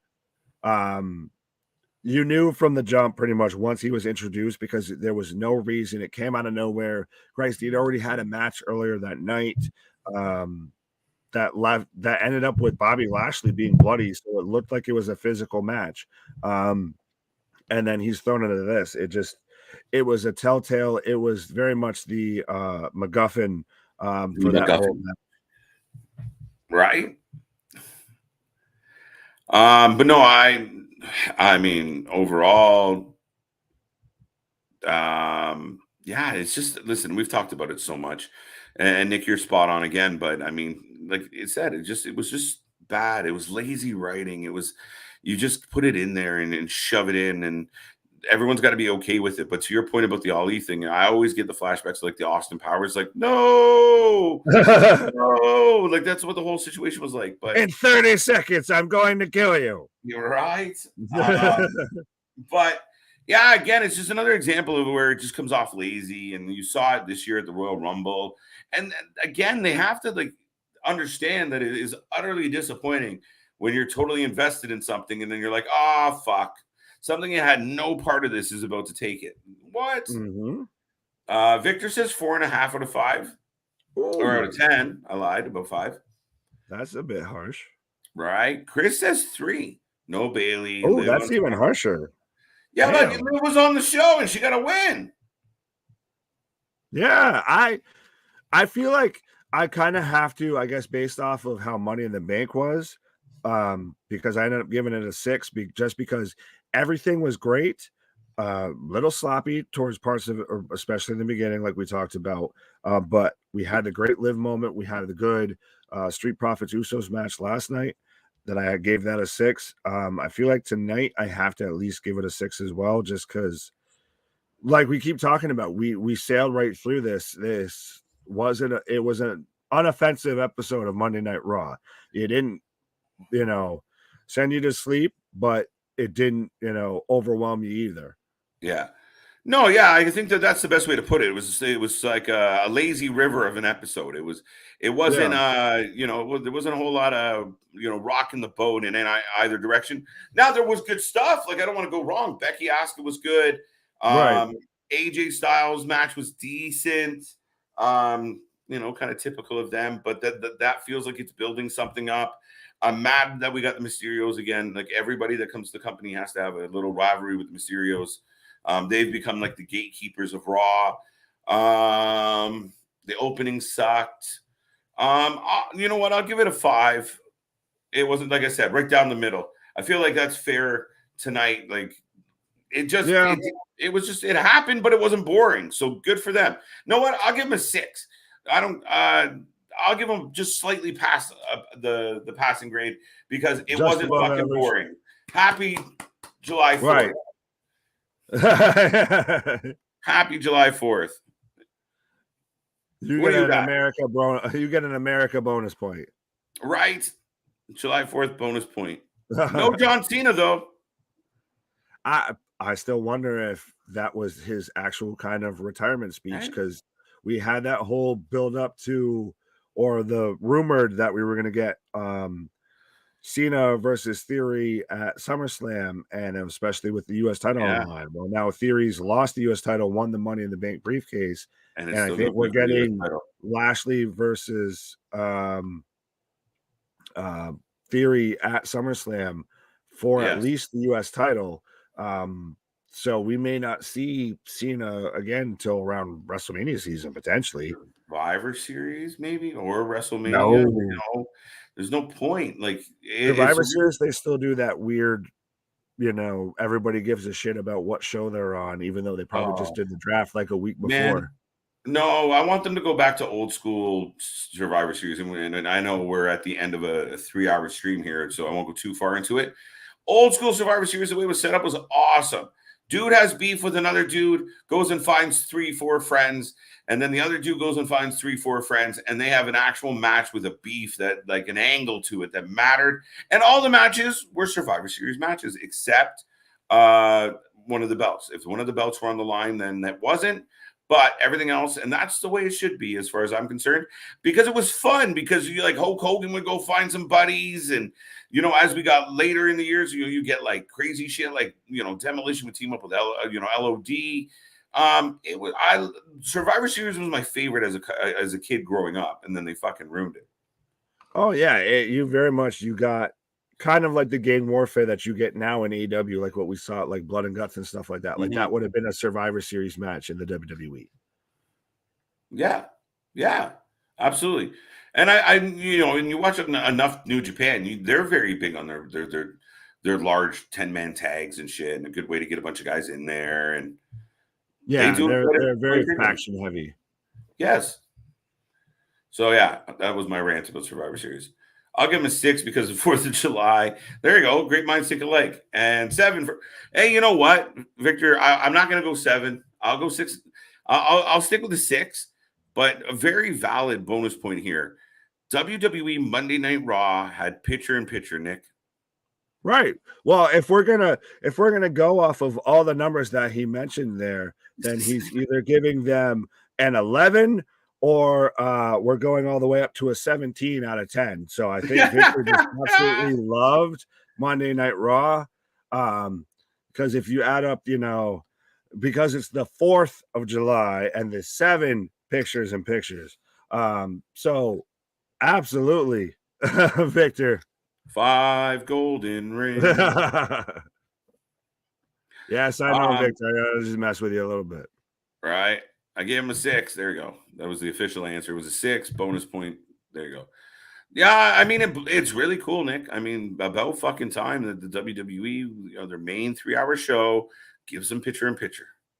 Yeah, maybe that. Well, I think just maybe in general, maybe they're starting to pull their head out of their ass because Money in the Bank was probably one of the better WWE pay-per-views so far this year. I won't lie. Yeah, you know what? That and WrestleMania Night 1 were the best 2 things I've watched WWE-wise this year. Right. So maybe they're starting to kind of finally get things situated, get things in order. They just kind of needed Bruce and Vince and Johnny to just, take the backseat they should have been taking all along. Yeah. Well, I mean, at the end of the day, Nick, it really is a matter of, they are $1 billion company. They are producing. And at the end of the day, they feel like that is the way to go. But as long as they're collecting those checks, they don't seem to really, really care about moving the needle in any other direction. They're just status quo, keep lining them out there. But the one thing that doesn't impact them big is you start watching the ratings go down. You start watching ticket sales go down. Now something has to happen. When people are complaining that you have no talent, or we always see the same talent, and ticket sales are going down, and other things are going down, that's when the shareholders go, wait a tick. This plan's all good and fun, and you can lay off everybody you want. But if we're not getting ratings, if people aren't buying tickets, the advertisers pay less, and we're greedy. So we're getting there, right? Like, let's hope. And Triple H and Stephanie might actually mean something. Yeah, I mean, we've talked about at least Steph was put there just to keep stockholders happy with the fact that there's a McMahon still in charge. So it was to say what's really the situation behind everything, because she did just take a leave too right before that happened. Yes, she definitely did, and but I think she took. I think she was trying to get away from the bullshit. And then she gets a knock on the door about like, hey, come on back. Right. But that being said, as Victor says here, and actually I'll click on one more, 4 out of 10 from the Tribal Chief. No July 4th bonus points, but fittingly gets off 4. So, I mean, mixed bag. Some people loved it. Some people were okay with it.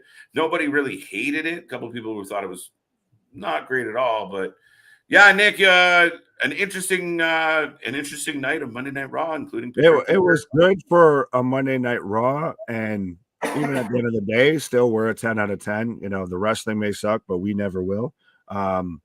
So this is kind of just the nightcap after a insane holiday weekend. Tomorrow night we have Great American Bash, so I guess the patriotism, the USA keeps rolling. And yes, tonight is our 200th episode video live stream, however you want to look at it. up on the channel. So happy Thank birthday, America. you. Right? No, we appreciate it. We appreciate everybody. Big Nick, thank you for joining me again here tonight. We have a ball. Maybe we'll see you again on Wednesday, but I know you'll be here throughout the week. We got to figure out our weekend. We got to take a look at the calendar and see what's up. Other than that, folks, it's always been a good time here. And I'm looking at the clock, and to Victor's point, good night. We will see everybody tomorrow for the Great American Bash. A stacked card should be good. Other than Wendy Chu and Tiffany, the rest of the night should be great. That I might not even show up for. But my final that'll be when we talk a lot about what's not going on in the ring. Oh, absolutely. We will be blowing through that. Dynamite Stack Show 2. And we'll be here for that one. And I think Nick's getting the itch. He's going to probably be there as well. I might be here. You're getting that every night bug that I got. Yeah, so. just a little bit. I got to try and work out my sleep schedule to work around that. But yeah. You know, we're getting there. Me and sleep aren't getting along very well right now. So we're working on it. But that being said, folks, I thank you. As always, thank you for joining us. Like Nick said, it was our 200th video tonight. The channel is growing, and we're not lying. It's the fastest growing wrestling show, live stream, watch along, party, channel, brand on YouTube. Thank you for being a part of that. Thank you for joining us. And we will see everybody tomorrow. Great American Bash, NXT 2.0. Nick, have a good night. And until then, we will see everybody on the flip side.